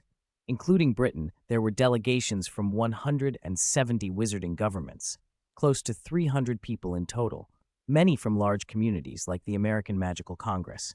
Some countries had sent a single symbolic representative. Representatives from over 70 sentient magical creature communities were present too: werewolves, vampires, Vila, Pukwudgie, goblins, centaurs, most invited personally by Dumbledore. Their turn came for wand inspection. The process was brisk and respectful. Staff identified wandwood and core, and to avoid offense, the prior incantato check was performed using a ministry-provided wand rather than the owner's. The staff announced each wand as they tested it. Applewood, Phoenix Feather, 10 inches, apparition. Vinewood, Dragon Heartstring, 10 3/4 inches, side-along apparition. Welcome to the 1998 International Confederation of Wizards, hosted by the British Ministry of Magic. Please follow the signs to the venue. If you have any questions, ask a staff member. We wish you a pleasant stay. Loren and Hermione collected their wands and stepped toward the lift. Inside the windowless underground chamber, Lucius Malfoy walked the corridor in a dark green robe, Draco at his side in a black suit. Staff guided them to the front row of the observers section. On the solid wooden armrests beside their seats, a gray-green metal emblem glowed faintly, a dim, subtle light. 2 dragons and several coiling serpents circled a dark, crystalline letter M. The Malfoy crest served at once as a seat marker and a reminder of rank. The International Confederation of Wizards welcomed all witches, wizards, and magical beings to observe, but the best positions were reserved for those whose names and fortunes still carried weight. Lucius's hair was streaked with gray, and his posture no longer so rigid. He walked with a slight stoop now, seeking comfort where once he had cultivated imperious bearing. The seats filled around them. There were familiar faces, survivors from the old pure-blood families, retired ministry officials, members of the Order of Merlin, alongside newly wealthy mixed-blood elites who had risen since the upheavals. Emblems set in armrests marked other delegations: the Beauxbatons School Board from France, scholars from the Egyptian Alchemical Research Center, pure-blood representatives from distant regions. Other faces stirred memory and regret, people he would probably never see again. Draco's hair was precisely combed, a pale platinum sheen. His tailored suit was embroidered with a faint gold pattern at the cuffs. He sat with his fingers interlaced, expression carefully blank as he scanned the hall. Around him, whispers folded and drifted. The name Malfoy floated on more than one breath. Each time it reached him, he straightened an inch. And then, at one glance from the corner of his eye, he saw a familiar figure in the crowd. His relaxed fingers tightened into fists. His breathing hitched. For a moment, his expression sharpened. Rita Skeeter, after exchanging greetings with former colleagues at the press table, had also taken a front-row seat in the observers section. The clear line of sight would make her photographs better. Being close to the main table meant she could catch every speaker's intonation and detail, and that would make her copy sing. She tested her quill and adjusted the lens on her portable camera. "The Order of the Phoenix are getting good seats," she muttered under her breath, already composing headlines. A ripple of activity at the front of the hall told her the meeting was about to begin. She looked up and saw two familiar figures seated at the main table. Her eyes lit with barely contained excitement as her quill raced across the parchment and her camera clicked. The ministry had opened both subterranean levels for the meeting, arranging a generous, simply elegant chamber large enough for representatives of wizarding governments and intelligent magical communities. The chairperson's seats were set at the central table. Loren followed Albus Dumbledore to the main table and felt oddly dazed as he took his seat. From there, the whole hall lay before him. To the left of the main table sat the British hosts, Minister Amelia Bones among them, while to the right were the previous hosts, the American Magical Congress, with its chairman, Mr. Hogue, present. Behind them were delegates from France, Germany, Austria, and other nations, and representatives of various sentient magical species. The assembly was larger and more complex than Loren had expected. Whispers rose around him. "Chairman Dumbledore. Who's the young wizard beside him? I never heard of any Dumbledore heir. The British ministry seems unconcerned." Questions threaded among the murmurs. Loren felt the gravity of the room, the solemnity of those who would decide the fate of magical communities and perhaps shape the future itself. Slowly the hall fell quiet, though eyes stayed fixed on Dumbledore and the young wizard at his side. Minister Bones raised her wand and gave it a small, exacting flick. The lighting dimmed as the golden runes that rippled across the vaulted ceiling concentrated light on the main table. Dumbledore gave a low chuckle that only Loren could hear. "The ministry hosted a confederation like this 50 years ago," he murmured, "but they did not have such light shows then." Loren did not answer. His attention was on the delegates and on the plans that had been discussed with many of them. Amelia Bones, appearing to be in her late 40s or early 50s, square-jawed and neat, wearing a monocle and the perpetual sternness of her office, pressed her wand to her throat and spoke. "Ladies and gentlemen, welcome to the International Confederation of Wizards. It has been nearly 400 years since the International Confederation was established in the 17th century. That is not to say our history begins there. Before our union, we were guilds, councils, and scattered wizard governments across many regions. For thousands of years, our history has been one of meeting crises and uniting to preserve magical civilization. We have faced dark wizards, purifiers, witch hunters, the wizarding party, Death Eaters. We have relocated settlements and enacted the Statute of Secrecy, all to ensure better survival. We are gathered here for the continuity of magic, for the advancement of wizardkind, for a better tomorrow. The last International Confederation was held 4 years ago. In recent years, with the cooperation of many governments and intelligent creature groups, we have made tangible progress. 4 years ago, the American Magical Congress established a werewolf rights department, providing potion subsidies, recruiting werewolves for employment, directly assisting nearly 4,000 werewolves, and indirectly helping tens of thousands more. Their achievements are remarkable and will be long remembered. Over the past 4 years, the British ministry faced the resurgence of Lord Voldemort. The ministry was breached twice and nearly overthrown, yet endured and prevailed. We have accomplished much, and we are poised to accomplish more. Bones paused, then fixed her gaze on the assembled delegates. The past crisis has been averted, but a new one is rising. Today we assemble for a single agenda item: the Magical Civilization Migration Plan. Chairman Ku Hogue of the American Magical Congress announced as he rose, his expression grave. 810. Create the future. In the late 1960s, Muggle civilization entered a second industrial revolution. Over the past century, they have advanced steadily in many fields: trains, airplanes, ferries. Muggles have woven a vast net of steel that now envelops the globe. Muggle adventurers' footprints have reached every corner of the planet. In the last few decades, traces of wizards and magical creatures have been revealed multiple times. The cost and effort borne by the International Confederation of Wizards and National Wizarding Administrations to preserve the law of secrecy have been immense. The law of secrecy is a strategic measure adopted by the magical world for its survival and for peace. There are billions of Muggles, and their channels for transmitting information are the most convenient. They can speak to someone across an ocean in minutes and simultaneously send photos and recordings to tens of thousands or to strangers thousands of miles away. Hiding magic is becoming ever more difficult. 70 years ago, when Grindelwald and the American Magical Congress waged war in New York, magical creatures and wizards were exposed to Muggles throughout the city. At the time, a swooping evil's venom could suppress the chaos and erase the traces of magic. Wizards everywhere praised Newt Scamander, confident that Muggles were easily misled. But with today's technology, things are entirely different.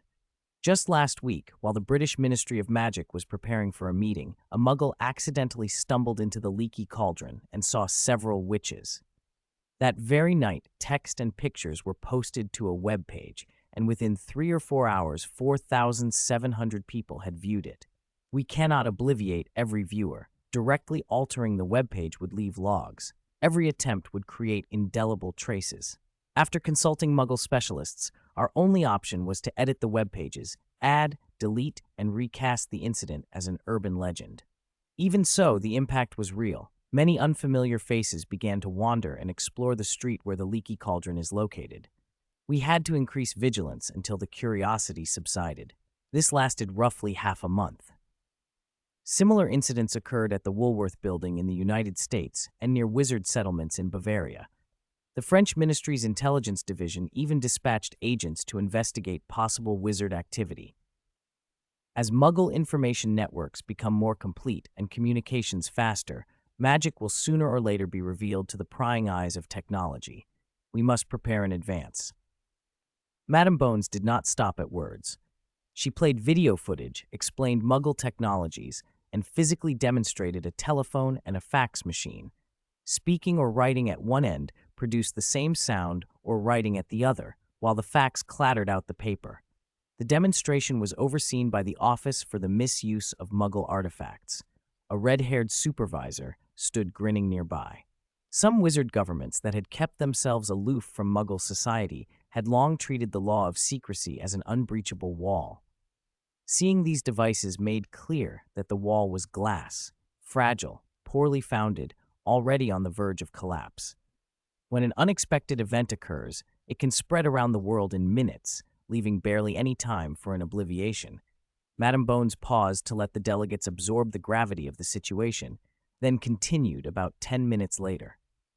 Dumbledore has recently visited several communities of intelligent creatures around the world, particularly merpeople and centaurs, who are numerous and widespread. The situation among the merpeople is dire. Tribes in warm, enclosed freshwater can still reproduce normally, but merpeople in the oceans are on the move, searching for safe habitats. Muggle governments began experiments with forbidden weapons about 60 years ago. Over half a century, several nations have made significant advances and have begun to apply their techniques to energy. Whether Muggles can master this energy remains uncertain, but through mistakes and oversights, more and more newborn merpeople are born deformed. Tribal seers read these as signs of extinction. Centaurs tend to hide in ancient forests and rely on stargazing and divination to avert disaster. Despite this, Muggle explorers have been sighted near their territories. It is only a matter of time before those tribes' locations and identities are exposed. Several representatives and some of the magical creature delegates nodded. It seemed all too likely that the magical world could no longer erase every trace or alter every Muggle memory as it had in the past. Other intelligent magical beings face similar threats. Muggles are already knocking at the doors of our magic. Conflict is unavoidable. Here, then, is our proposed solution, the migration of magical civilization.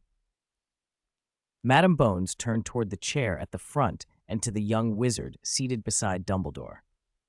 Before I explain the plan in full, allow me to introduce the youngest member of the Wizengamot, the youngest knight of the Order of Merlin, a direct descendant of the alchemist Nicholas Flamel, deeply involved in the improvement and promotion of the Wolfsbane potion, who last summer at New York Airport directly defeated Lord Voldemort and ambushed Death Eaters.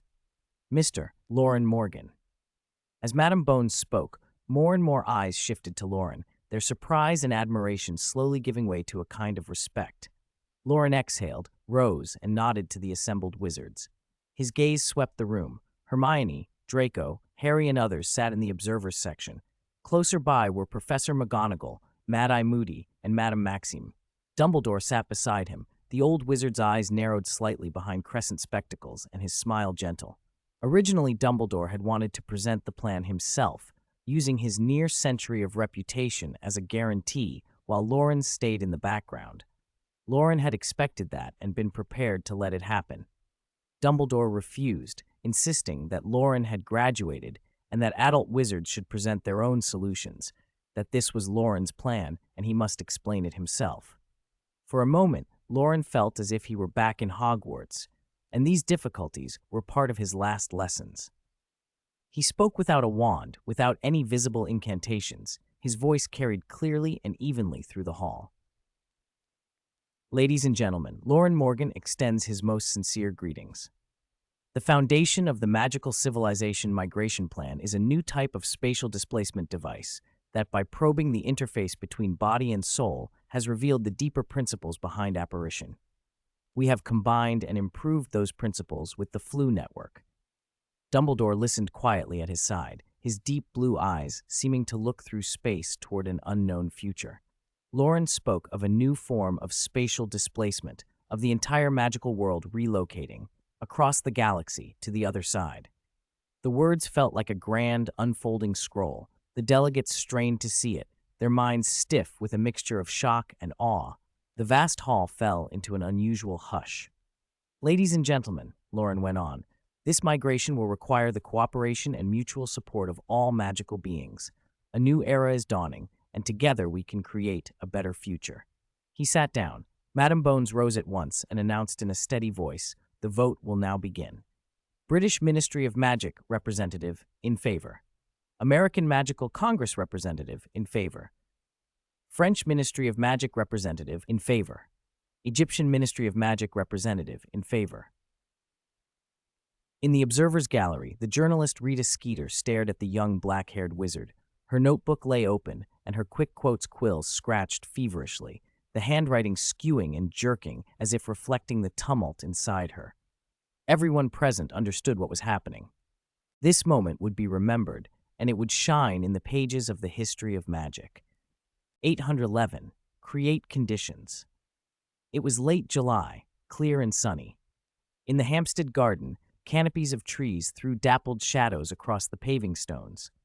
Crookshanks lay stretched out on the warm stone, idly watching the shifting patterns of light and shade. Now and then he lowered his head to paw at a shadow on the ground, then looked up at the clouds gliding across the sky, as if wondering whether those cloud shadows were the ones moving over him. A lawn chair sat in the shade, a figure half reclining on it. A crumpled tabloid covered his face, and an old wireless radio hummed at his elbow. Wizard Wireless News Broadcast. Welcome to today's news brief. I'm Glenda Chiddock. Wizard governments around the world have begun purchasing grain and storing seeds from Muggle governments. The Alliance of Magical Schools, Hogwarts, Ilvermorny, Beauxbatons, and Durmstrang, has also started collecting and preserving Muggle books. Our listeners will know these measures are part of the Magic Civilization Migration Plan. What exactly is the Magic Civilization Migration Plan? How does the new spatial displacement device work, and what connection, if any, does it have to Dementors? How is the plan related to the legendary wizard Loren Morgan and to Nicholas Flamel? Glenda will answer all these questions for you. The opening promised fireworks, but the content was the same recitation that had filled columns for weeks. Aside from some overwrought background music, the radio couldn't print the front page pictures. It was all familiar. Rita Skeeter had even sent a letter, proposing to write a biography of his school days, tracing the development of the youngest prodigy in magical history, exposing Lord Voldemort's old machinations, documenting the alchemical steps of the Philosopher's Stone, leaving future historians some prized material. Loren had refused without hesitation. 2 weeks had passed since the International Confederation of Wizards. Since Loren put forward the migration plan, the conference agenda had become a matter of logistics and preparation. Wizard governments and magical communities worldwide debated, divided responsibilities, and gradually refined the proposals. Ideas like stocking grain and storing seeds were only the beginning. Everything was being methodically set in motion. Speaking of Loren Morgan, the broadcast continued, we mustn't forget Hermione Granger, another top grades graduate this year. She recently joined the Ministry's Department for the Regulation and Control of Magical Creatures as an entry-level official. According to interviews, even in her younger years, she showed remarkable ambition. Loren paused in the shade and smiled. Reporters had dug deep, but so far, the disclosures had been tasteful, not intrusive. Even the segment about Hermione's long-standing concern for house elves had been framed gently, presented as a principled stance instead of an attack, portraying her kindness and intelligence in a way that wouldn't alienate more conservative listeners. It was flattering. Too bad Hermione wasn't here to hear it. It was work hours. She should be sitting in the ministry's 4th subterranean floor, reading reports and learning the department's procedures, just as she had once memorized Hogwarts' history. After the Confederation announced the migration plan, ministry departments had been thrown into overdrive. The ministry and the Alchemy Research Center had both been urging the new graduates to begin their placements. The alchemists were easy to satisfy. Loren had simply mailed them his design drawings for the new spatial displacement device, asking them to study the plans and contact him by communicator if they hit any snags. That left him free to enjoy his summer at home, with only Crookshanks and Hanch for company. Hermione was another matter. The ministry wanted her to start right away, and she wanted to get to work. Both were eager, so she'd taken up her post immediately. Loren had received a brief message from her that morning. She just texted, "Overtime tonight. She'll be back late," he told the cat, half to himself, half amused.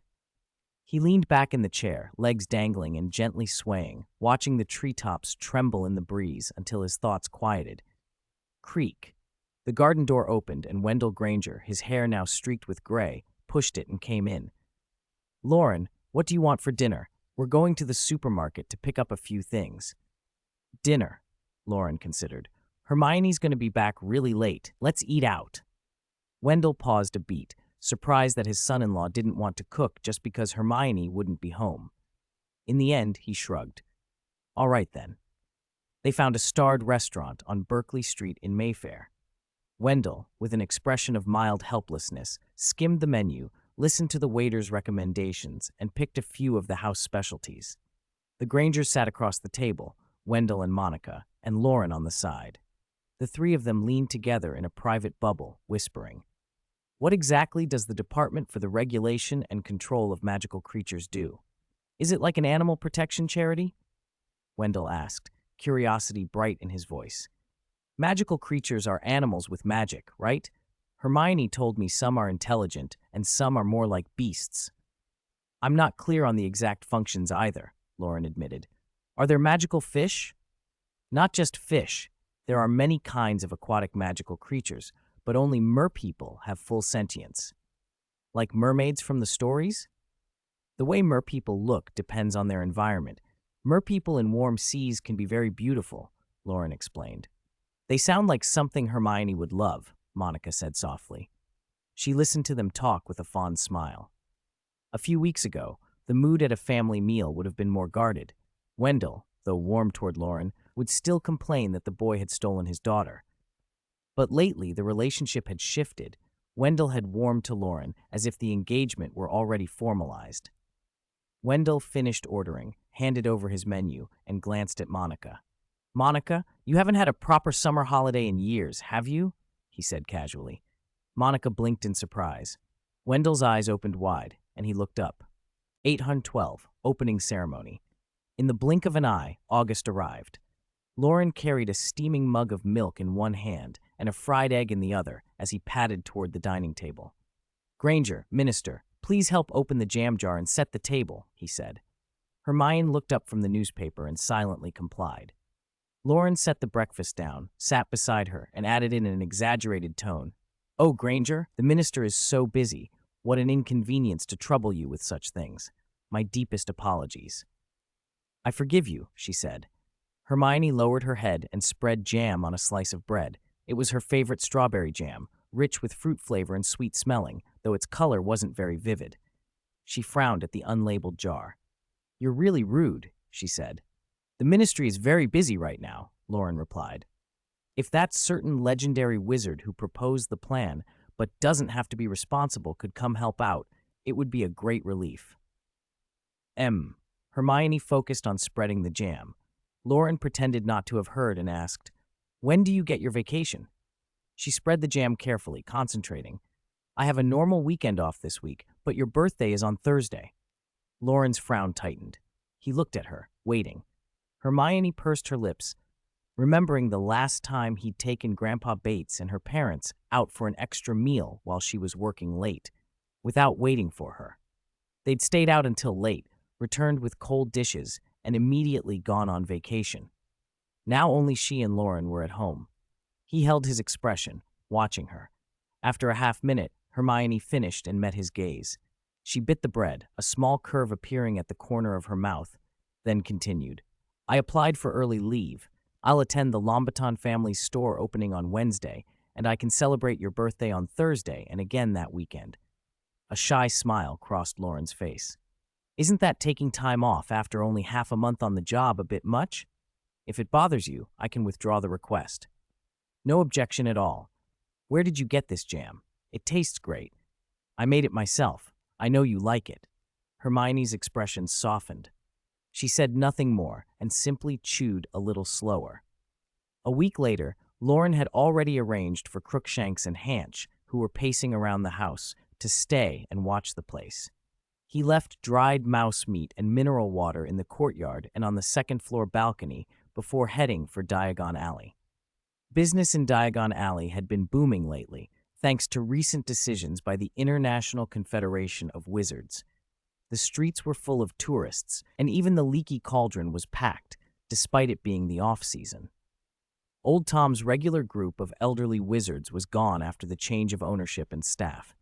When Loren and Hermione reached the Leaky Cauldron, they found Hannah of Hufflepuff standing behind the counter, deftly mixing drinks and chatting with customers, without any trace of the nervousness that had nearly made her faint during exams. There was no time for small talk. They ordered 2 butterbeers and waited at the counter for Harry and the others before heading toward Diagon Alley. Not far away, at number 7 Diagon Alley, Neville stood at the storefront with his back straight and an unexpected air of confidence. "You're finally here," he called, his voice clear and bright, much like Hannah's had been. Loren shook Neville's eager hand. Harry and Ron reacted with a delay, then burst out laughing as they joined in, teasing. "Oh, isn't this the proprietress of the Leaky Cauldron? The Leaky Cauldron is so busy, you should go help Hannah," they jibed. I do help there sometimes." Neville scratched his head, suddenly sheepish.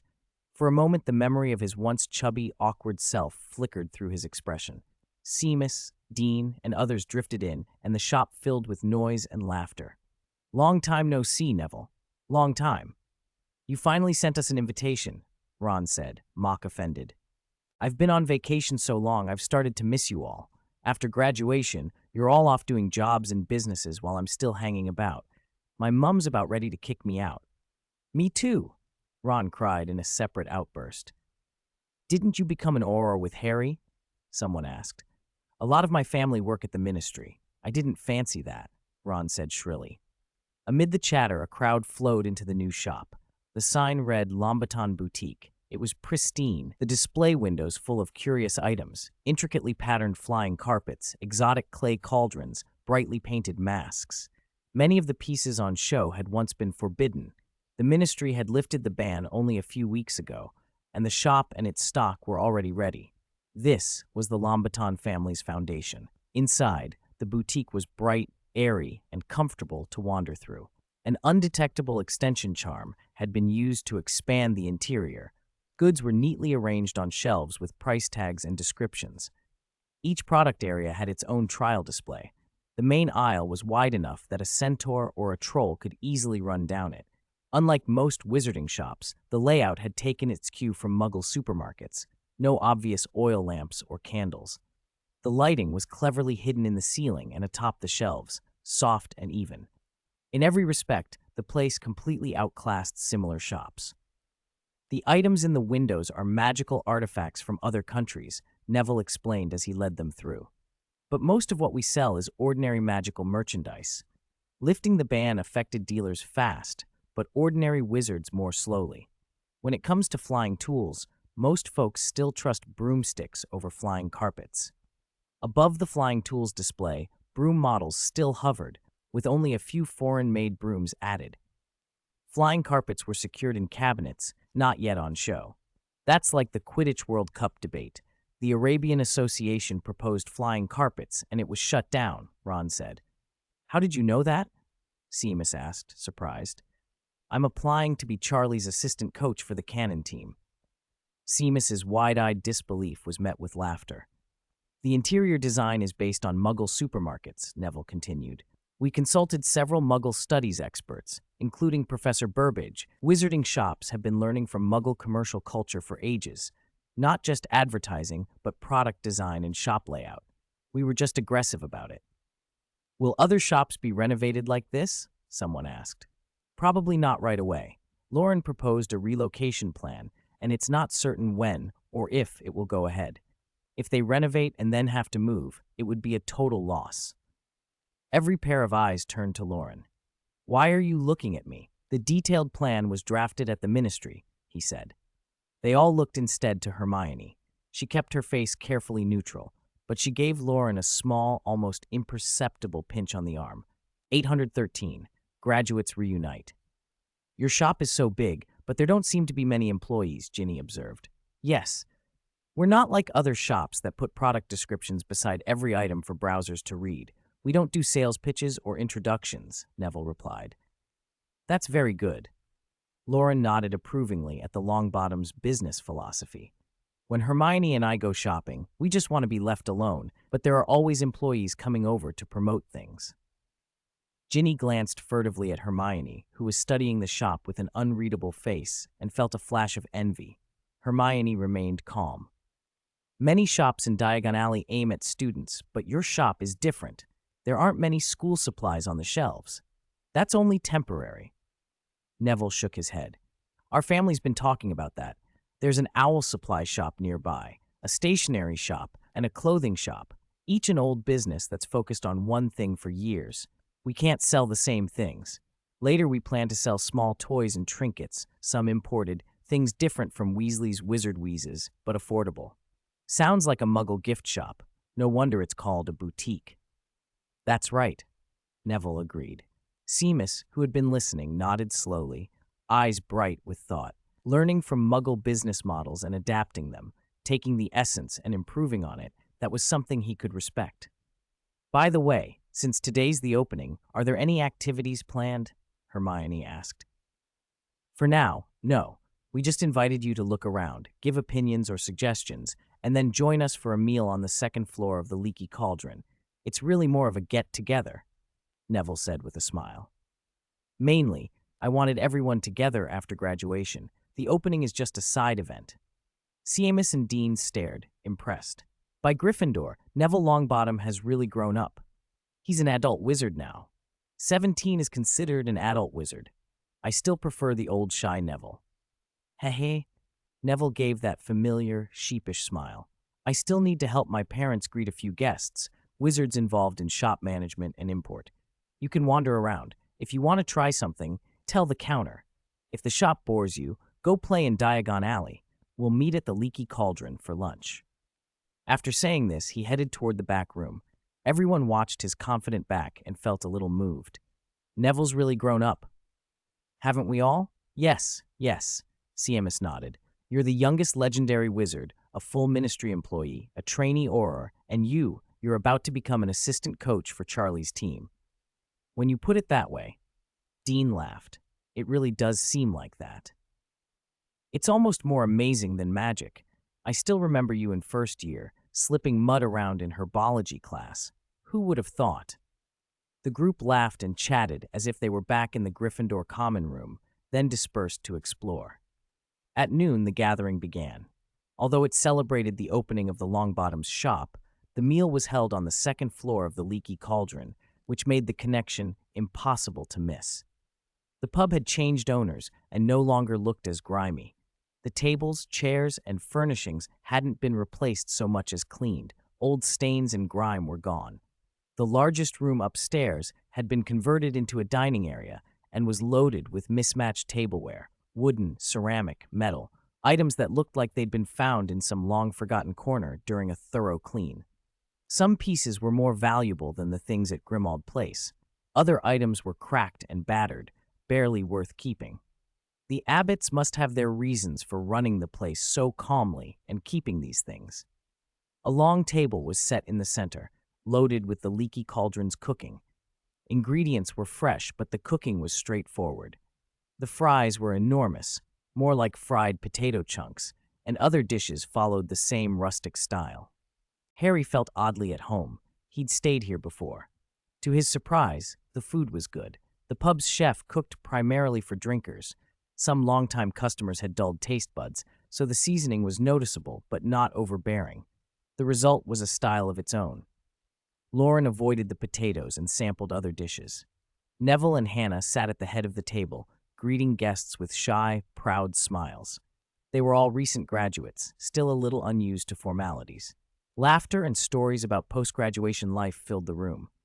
Neville, it's a pity you're not an auror. There are so many records from your parents at the training ground, someone teased. Really? Heh. But my name's on your dad's records now. I broke yours and replaced them with mine. Neville was momentarily speechless, but smiled and turned to Ron, who was animatedly talking about broomsticks. Loren listened and quietly leaned toward Hermione. Neville's changed a bit, but Harry hasn't changed at all. I wonder if the Auror office has instructors like Professor Snape. That'd be interesting. Hermione shot him a sideways glance and didn't answer. Just as the table was at its liveliest, Augusta Longbottom, Neville's grandmother, came in with a brisk knock and swept her gaze over the room. Her face brightened when she saw Loren, and she beckoned Neville over, calling softly, "Neville, Neville." Neville looked helpless, but followed her out. Voices drifted in from the corridor. An argument, not severe but heated. Details were indistinct, and it passed quickly. Neville returned, quietly closed the door, and didn't mention it, as if nothing had happened. The smile he wore was a fraction thinner for a moment, but Seamus's teasing soon brought it back. The graduates raised their glasses and continued their chatter. At 2 in the afternoon, on Diagon Alley's main thoroughfare, Loren walked along the right side of the street. Gringotts stood at the end of the lane, its white marble facade visible from every angle. The shop windows along the street were polished to mirror sheen, prices highlighted in red ink. As a seasoned alchemist, Loren found himself estimating the production costs of the goods on display and calculating potential profits. From time to time, he thought about how many galleons he might make a day if he produced those items himself, or how much he might charge to sell simplified formulas to merchants. His laziness usually stopped him from doing the work, but he still took satisfaction from the calculations. Hermione and Ginny walked close behind him, whispering. They thought their voices were low, but Loren heard snippets. "Hermione, how did you and Loren start dating? What's wrong with that?" Harry's hopeless. As a Gryffindor, he doesn't even have the nerve. He only knows how to kiss. Courage for intimacy? Loren had plenty. He glanced up as Hermione looked like she was about to look back at him and subtly turned his gaze toward the boys ahead of him. The group of them were in full post-graduation flight, some lost in thought, some with bloated bellies and vacant stares, others yelling and chattering with boundless energy. "A bit boring, isn't it?" someone murmured. "Let's see Nocturne Alley next door. What if we run into dark wizards? That'd be even better. I've learned a new spell." Their noisy voices trailed down the street. Passers-by and shopkeepers watched them warily until they moved on. Loren walked up to the slightly distracted Neville and patted his shoulder. "What are you thinking about?" "Nothing," Neville stammered, cheeks coloring. "Has your grandmother ever told you that you're terrible at lying?" Neville's ears flushed, just like when he'd first started school. Loren grinned. "Did your gran want you to tell me something?" Neville hesitated. "Just tell me directly. If it's unreasonable, I'll refuse. I'm not the sort of person who helps others by sacrificing myself." Neville took a breath, then whispered, "About the spatial displacement device. It's a very big project. My grandma, she wants to help." "I see." Loren considered the plan as they had originally discussed, refining an assembly coordinated by the Egypt Alchemical Research Center and several magic research institutes to move toward mass production. Raw materials procured by the International Confederation of Wizards, funded by national ministries and magical communities. Nott and Draco handling procurement and transport, earning a modest profit. For old pureblood families like those, converting remaining influence into foundations and ties with ministries mattered more than immediate profit. The Longbottoms had been on the edge of decline before Neville's recent growth. Now things were improving, and Augusta's concern made sense. Loren nodded. "At the moment, the Malfoy and the Nott families are handling those parts. If you want to participate, I'll write to them and let them know." Neville's face brightened. The shouts of the younger wizards echoed down the street. "Harry, look at this! Look at this! Don't shake me. I ate too much lunch. It's a Firebolt Collector's Edition. Wow! Open the door! Open the door!"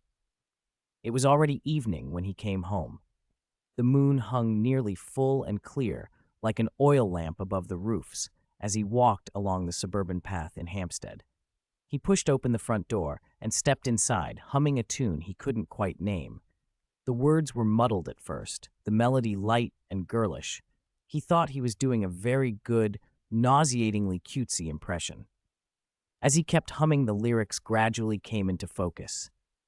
"It's my first night out with you. Treat me right and buy me shoes. Let me be your fantasy. Play with me." Hermione followed him in, closing the door and changing her shoes, listening in silence to the playful, rather improper song. "Just give me some time. I'll be ready," she murmured to herself. He moved through the Granger house as if it were his own, relaxed and casual. He found a fresh towel, gathered toiletries, and pushed open the door to the second-floor bathroom. Hermione watched him go. Crookshanks, appearing from nowhere, cocked his head at the commotion and bounded to the bathroom door, claws scraping at the wood. Loren paused inside the doorway of the bathroom for a moment, touching familiar tiles, taking in a feeling that was both odd and comforting. Hampstead houses were roomy. This bathroom, near Hermione's bedroom, was usually hers. He'd used it during his first-year summer holiday. Seeing it again after so long made him quietly sentimental. He opened the cabinet under the sink and found a neat row of bottles and jars. They looked alike at a glance, but each had its own differences. A small, almost reverent smile crossed his face as he set them back, and then Crookshank's persistent scratching sped up. A stupid, insistent cat. Loren remembered the main business of the night, turned on the shower, and began taking off his clothes. "Do my makeup, bathe in my perfume. Quick shower won't take too long. I'll be done. Just sing this song so." Water started to run. The bathroom filled with the sound of trickling water, soft singing, and the scrape of claws. Hermione sat on the sofa and let the melody wash over her, though the lyrics made her cheeks warm. This afternoon, Ginny's words fluttered back to her, and she felt a small, restless flare in her chest. Her earlobes tingled. A dozen strange thoughts swarmed through her mind, seemingly tangled for hours yet passing in minutes. Eventually, she decided to shower in the other bathroom. It was summer after all. They'd been in Diagon Alley for dinner and out shopping. A quick rinse was simply practical. She took her time under the water, wetting her hair, putting on conditioner, soaking in the tub, and then reluctantly dried her hair using a slow, stubborn dryer instead of magic. Outside, the scratching stopped. Loren should be finished soon. Wrap me in plastic and make me shine. We can make a dollhouse, follow your design. The singer's voice carried a strained, peculiar note. Hermione paused in front of the mirror and stared at herself for a long while before pulling on a robe and stepping into the hallway. Let's build a dog out of sticks and twine. I can call you master. Loren turned his head mid-hum, paused, then finished the line with a soft, possessive cadence. You can call me mine. Hermione frowned, uncomfortable, and mustered what courage she had to meet his eyes. Her voice quavered. Can you please stop singing? You mind your business. I love to sing, he said, lips twisting into a cocky smile. Who told you owed me a birthday present last year? 2 presents stacked means I'm master tonight. She pursed her lips and fell silent, glancing down at Crookshanks curled nearby. Loren produced his wand and pointed it at the cat. There was a small pop of air and an annoyed mew came from the courtyard. One by one, the lights in the hall and living room went out, plunging the house into darkness. Only a reading lamp in the bedroom remained, casting a dim, yellow pool that blurred their silhouettes. Hermione felt her pulse quicken as his shape moved closer. He walked toward her with an expression of helpless, eager smile she couldn't quite read. Her thoughts were muddled, but her heart pounded, and a small, bright anticipation trembled through her. Words dissolved between them. The 2 shadows came together and stumbled into the pool of yellow light. Their shapes fell against the white sheets, across the curtains, indistinct, swaying, and utterly alone. Hampstead. Morning light seeped in slowly. The streets around them were waking. Cicadas and early insects chirped with summer energy, and birds sang, all of them bright and alive. The room felt warm and comfortable. Even after a whirlwind sweep of cleaning, a soft, lingering scent remained, something that was as much memory as perfume. Loren was still half asleep, arms curled around Hermione's neck, reluctant to let go. He could feel the soft duvet, the warmth beside him, and he delayed waking as long as he could before opening his eyes. Hermione lay curled against him in a pair of light silk pajamas that clung to her. The thin fabric hinted at delicate skin beneath. Sensing his gaze, she blinked awake. Loren buried his face in her neck and breathed in. Hermione? She felt the ticklishness and wanted to pull away, but his hands and a leg pinned her gently, an intimate little trap. What's wrong? She asked after a few lazy moments. I love you so much, he said. I love you too, she answered. I'd love you even more if you put away your wand. He chuckled into her hair. It's my birthday today. Can we? Hermione's cheeks warmed and she bit her lip, a mixture of helplessness and affection. He made that ridiculous, adoring face that always disarmed her. She pretended to scold him with a playful punch, but said nothing more. After all, they were lovers. This was the language they spoke. It was another bright, sunlit morning. In the courtyard, the ginger cat, Crookshanks, started up his silent scratching at the door again. 8 of 15, the time when the old and the new alternate. It was a year later, in winter, when the ginger kitten pushed open the door again. At the end of 1999, London was under heavy snow. Loren had taken over Christmas dinner, as he had the year before, and no one in the family objected. As night fell, the house lights blurred into a soft glow. Evergreens stood in the yards, mistletoe and holly hung on the walls, and red ribbons brightened the drifts. The mood was a little different from other years. This time, New Year's Eve, not Christmas, carried the weight, the close of 1 century and the beginning of another. The papers promised a grand fireworks display over the Thames. Though it would be broadcast live, most people preferred to see it in person. Tickets for the central viewing area had sold out weeks ago. Loren and the rest weren't going. They had other things to see to. The magic migration plan was proceeding faster than anyone had dared hope, driven by a momentum that felt almost inevitable. In only a year and a half, everything had been laid out and prepared. All that remained was to step into the new era. A few stubborn wizards tried to disrupt things. A few hours earlier, someone had released a level 5X dangerous creature in Diagon Alley. Hermione, now an officer in the Department for the Regulation and Control of Magical Creatures, had to cut short her holiday to help contain it. If all went well, she'd be back for dinner. Dinner was at the Grangers. Monica had renovated the dining room a few months before. The fireplace was no longer just decoration. A quiet blue flame burned in the hearth, keeping the room comfortably warm. The stove and oven had been upgraded, and the old table replaced with a solid round one, sized perfectly for 5. In the center, a pot of milky white lamb soup simmered, carrots and parsnips turning gentle in the broth. That soup had been Loren's pride and effort. The turkey on the side was more for tradition than anything else. "Loren, did you sneak a taste?" Monica asked. "Huh?" Loren feigned shock. "What do you mean, sneak a taste? I was checking the seasoning. It's a chef's duty. Does pumpkin pie need seasoning? I was checking it was cooked through." As the last plates were set out, the family settled around the table. They'd been gathering like this all winter. The fire murmured in the hearth, keeping the deep cold at bay. "When will Hermione be back?" Wendell asked. Loren glanced at his communicator, then handed out forks. "It's not serious. She's just filling in paperwork and cooperating with the Aurors. She'll be back after the registration's done." At that moment, the fireplace flame flickered and a few emerald sparks leaped up. Hermione, recently promoted to team leader and wearing the department's regulation robe, stepped out with a dusting of snow on her shoulders. She paused a second, letting the warm air chase the cold from her face, and breathed in the room's rich aroma. Loren stepped forward and brushed snow and ashes from her sleeve. "Why are you only just getting back?" he asked. She let him fuss at her, eyes soft. One of the animals that ran wild was a venomous tentacula that smashed through the Gringotts' main door. The goblins wanted compensation in the form of the tentacula. I disagreed. And then we negotiated, for hours. She smiled faintly. "Wash your hands and eat." The 3 parents at the table watched them, smiling. Even Wendell couldn't grumble. He'd just been given a curious gift, an alchemist-made fishing rod that reeled itself in and kept hooks neat. Glasses were raised. "Merry Christmas," someone said. Clink! Champagne and cola fizzed. Steam blurred the window panes. Bates stirred his drink and looked at Loren and Hermione. "When do you plan to get engaged?" Hermione lowered her head and sipped her soup in silence. Loren thought a moment. "Next autumn, I suppose. The weather should be nice, not too hot, not too cold." "Will that migration plan affect things?" Bates asked.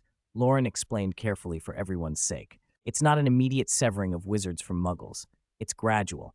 First, groups of pureblood families and certain isolated magical creatures will move, volunteers to go first, like the house elf and some families we know. Later, half-bloods and muggle-borns will follow. Over years, maybe decades, magic-related creatures will be reduced on Earth." "I see," Bates murmured, only half following. "You won't be barred from coming back," Loren added. "At least for a while people can visit. We'll still eat and work and get married when it's time." Hermione drew the steam in and sipped more of the lamb soup, her cheeks a little flushed. Monica and Wendell exchanged glances, their smiles soft and steady. Under the table, Crookshanks buried his face in his bowl, lapping happily. Outside, the snow fell in thick, silent sheets. Far to the north, the Scottish Highlands were colder than usual. Snow came earlier and thicker. The forest beside Hogwarts had been rigid with frost for days. Trees wore white coats. The earth was hard with cold. At the boundary between Centaur and Unicorn territories, a bare clearing sat ringed by towering trunks. At its center stood a simple stone tower. Wizards in robes climbed the tower in turn, faces solemn. Their badges marked the British Ministry, the American Magical Congress, the French Ministry of Magic, and others. Firenze the Centaur moved among them. Around the clearing, centaurs stamped their hooves. Unicorns paced nervously. A drowsy cluster of acromantulas dozed nearby, and a line of house elves kept the edge orderly. A few Pukwudgie goblins were there too, excitement showing in their tight fingers and quick breaths. Hogwarts professors had come to observe from the tower's height, though they kept a respectful distance. The place was crowded. Everyone present knew they were on the verge of something irrevocable. There were no grand speeches, no long rites, simply the activation of an ancient runic array that would link spatial gates around the globe. Representatives from merpeople in waters far and wide had sent word, ready. Volunteer pure-blood families signaled their preparedness. The feeling in the air was taut with expectation. Loren stood at the array's center, thinking in a small, private voice about Abraham, about that curious book, The Other Side of the Starry Sky, the Good Fortune Spring. He felt oddly calm, not nervous. He touched the pendant at his throat. The Philosopher's Stone set into it slid into the array's heart. Magic, old as time and as precise as geometry, flowed in. Light crystalline and bright stitched itself through the circle and leapt into the sky. A vast wave of power rippled outward, bending dimensions as it went, sweeping across the planet. Stars flared in the night as if the sky itself had been relit. Starlight poured down, dazzling and impossible. On the ground, the scattered teleportation gates began to glow in answer. Within that dreamlike play of light, it felt as if eyes watched from beyond time. One pair was familiar, Daisy Doddridge's from the Rift. Another pair dark but bright with a crystalline blue gleam, gentle in their regard. Loren stared, stunned, as an ancient voice threaded through the space between worlds. It was neither distinctly male nor female. It might have been Merlin or Morgan Le Fay. "Thank you," the voice said. Then, all at once, countless magical creatures pulsed into motes of light.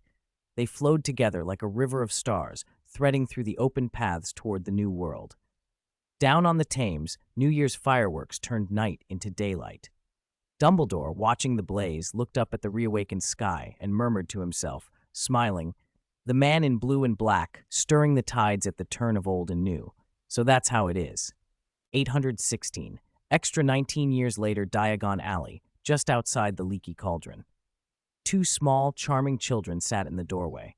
They could have been twins, fair-skinned, delicate features, nearly identical, distinguished only by their clothing and hair. The boy wore a hooded denim jacket and loose, neat trousers, a lacy woven bag slung over his shoulder that was clearly his sister's. He watched everything around him with bright, curious eyes, occasionally falling into a thoughtful stare. The girl wore a cream, long-sleeved blouse and a dark green skirt trimmed with beige ruffles, a lace bow at her collar. She looked sweet and composed, though a bored little pout tugged at her mouth as she idly twisted his hood. There was mischief behind that calm face. "Emeris Albus Granger," the boy announced. "Imogen Bates Morgan," the girl followed. A steady, familiar voice came from the street. The door opened, and a kindly, middle-aged wizard stepped in.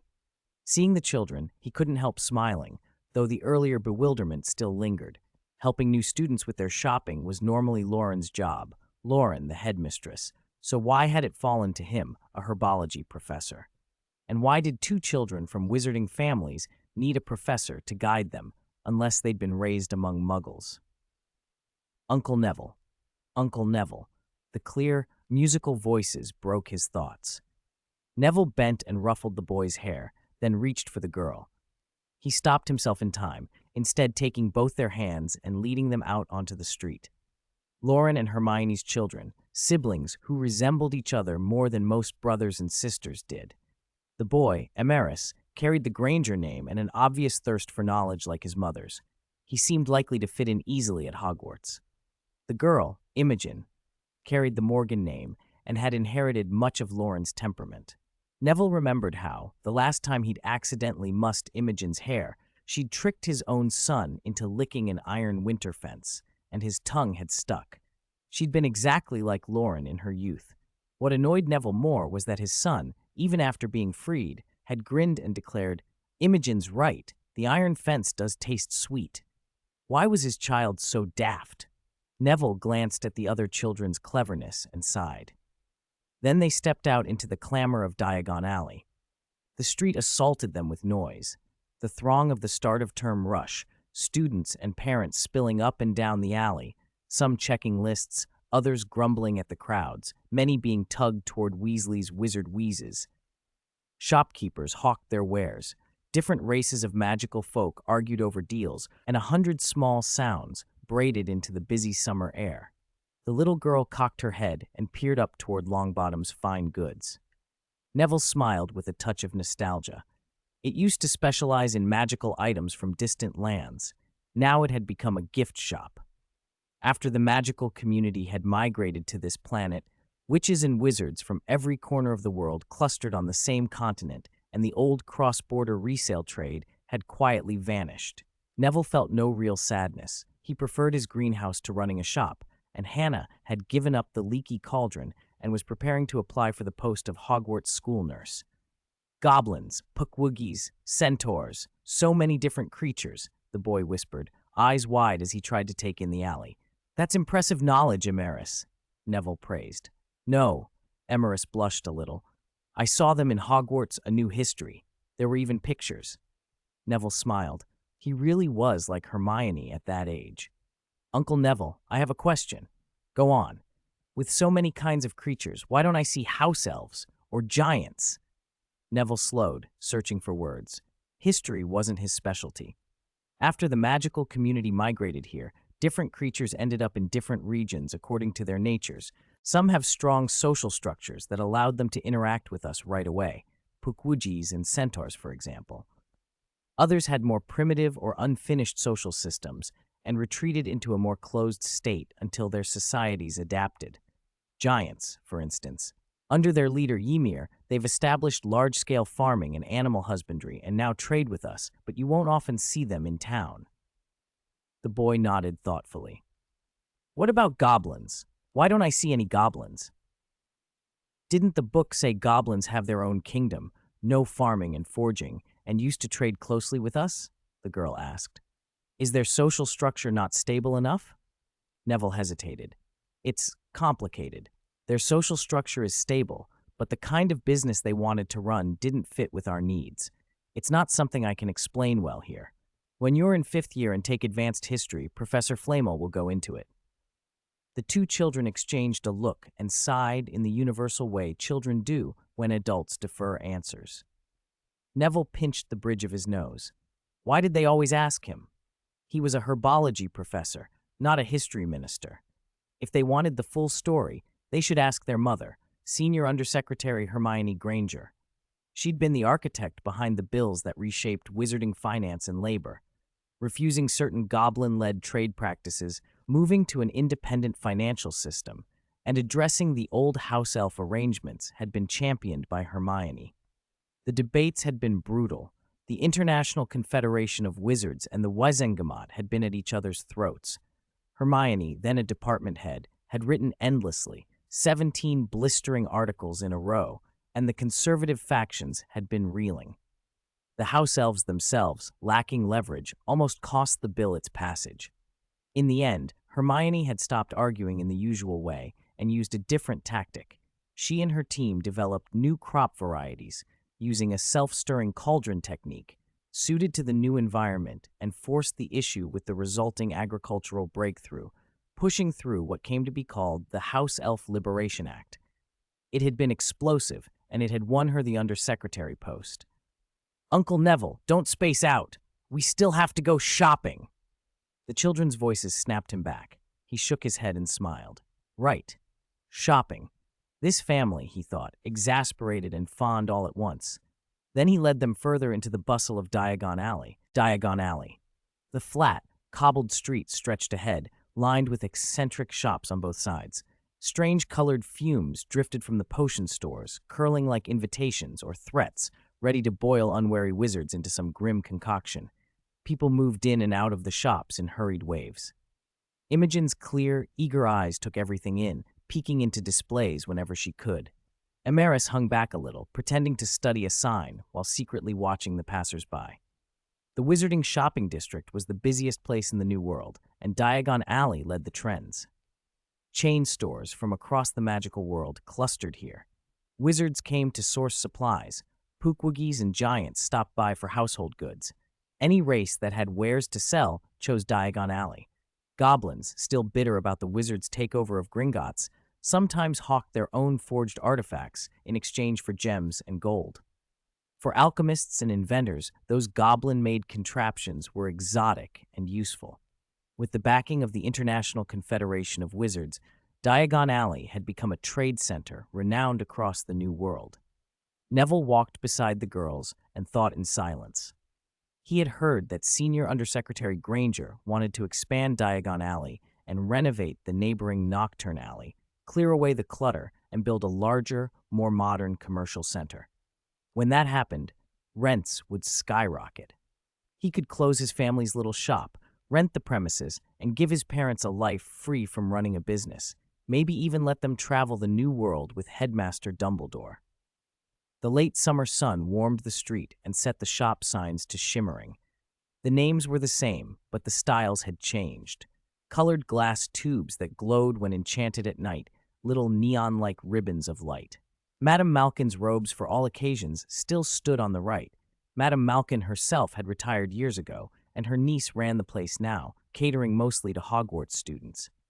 Elop's Owl Emporium had been a staple for generations.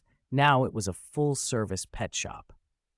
Blame Loren, Neville thought with a small smile. Ever since communicators became common, paper letters were out, and owls, deprived of their old role, had become couriers. At the end of the road, a white building rose where Gringotts once had been. The Wizard United Bank, now under ministry control and overseen by Senior Undersecretary Granger. Neville looked away and bent his head over the school supply list, the familiar pale yellow envelope with emerald green ink. Personal equipment, 1 wand. Ollivander's shop still stood in its original place, though Mr. Ollivander had retired. A young man from the Grindelwald family ran the business now, offering far more combinations of wood and core than anyone remembered seeing. It had been the butt of jokes at first, but the new shop had settled into its own reputation. Uniform, 3 plain black wizard robes, 1 black pointed hat, black winter cloak. Hogwarts' uniform rules were unchanged. Textbooks and teaching materials, uniform purchased by the school, distributed centrally after term begins. Neville couldn't help a satisfied chuckle. After more than a decade of reform, Hogwarts, under McGonagall and Snape, had set up its own enterprises and freed itself from the old school board's constraints. Even poor students could be supplied with new textbooks. Alumni donations covered the cost. The largest donor in the last 10 years, Dumbledore. Imogen bounced on the balls of her feet. Uncle Neville, what should we buy first? A wand, I suppose. Can we buy ice cream first? Sure. Thank you, Uncle Neville. What flavors do you want? We both want chocolate. Don't forget one for little Algie. He wants vanilla. Neville laughed and agreed. Emerus walked quietly beside them. Little Algie was Neville's son. Last winter, when Imogen had coaxed him into tasting an iron fence by telling him it was ice cream, he'd discovered otherwise. Parents never forgot those lessons. Manchester, Dalton Institute. A research team was celebrating a new arrival. The fresh recruit followed the department head into the lab and took the room in.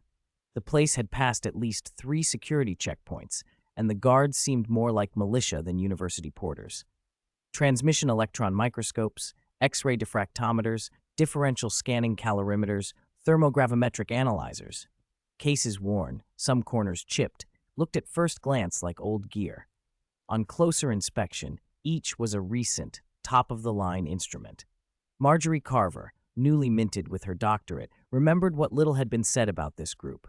It kept a low public profile, but raised generous, unrestricted funds.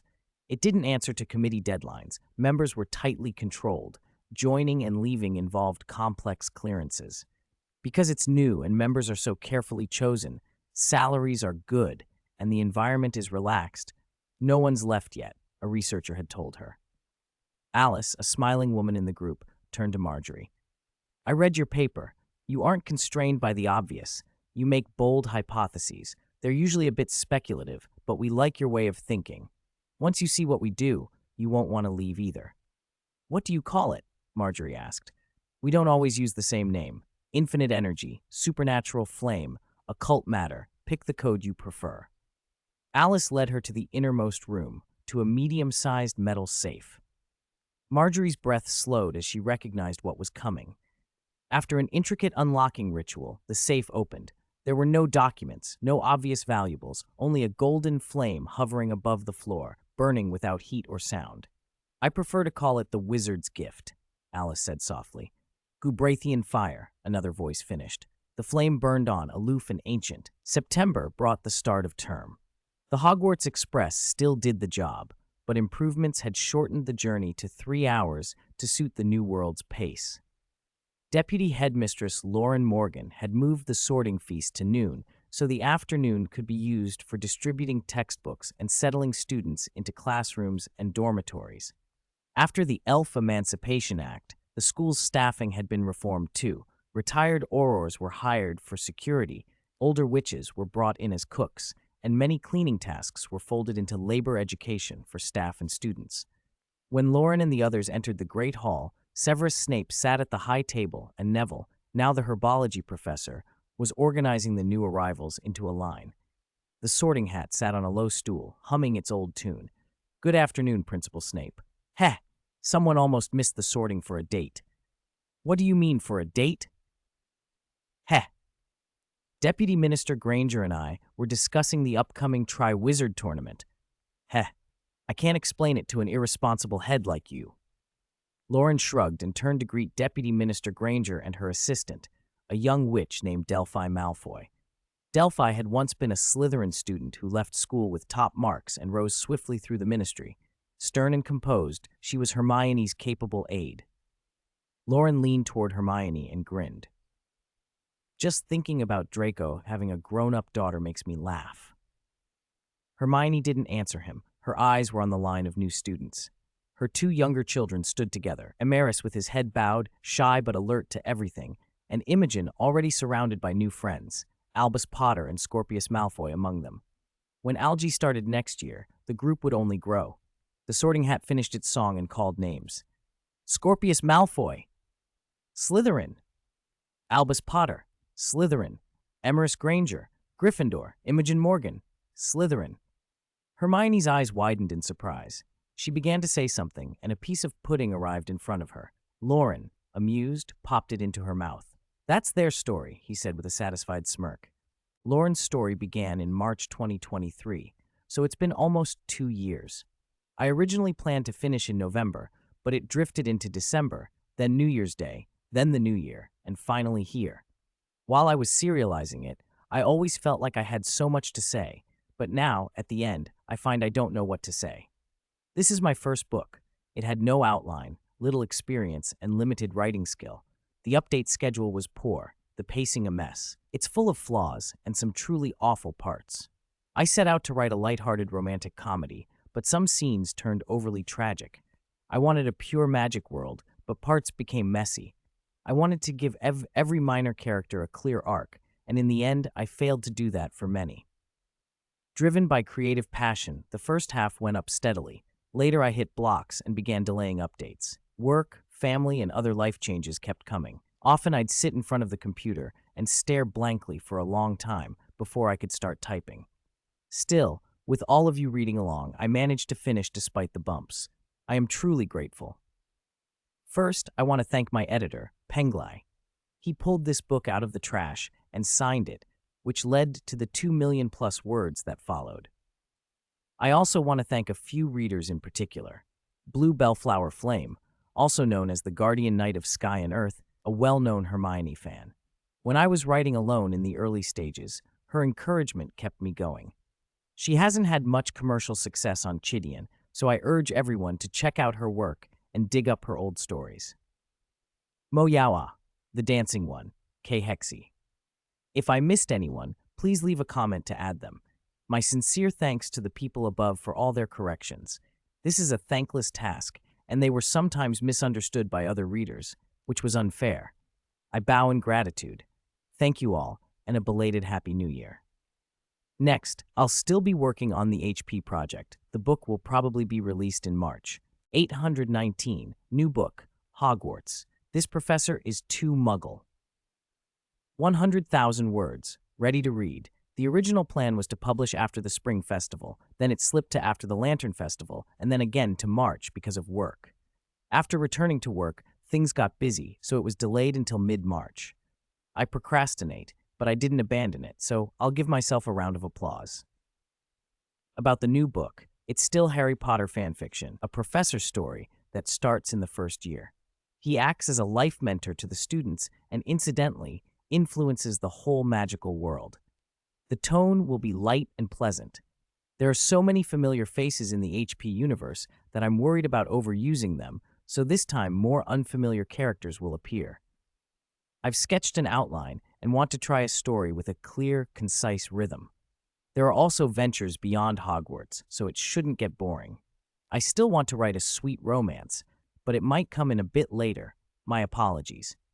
The female lead is undecided. I plan to raise Hermione as a little sister. The dynamic will be different and fun.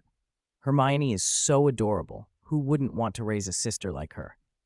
Please take a look, dear readers. I hope this new book can show you a magical world with a fresh, unique charm. If you have opinions or suggestions, leave a comment or at me in the group. I'll do my best to make changes as I write. Finally, the new book will be on trial recommendation this week. Please follow it. I'm begging you. This really matters to me.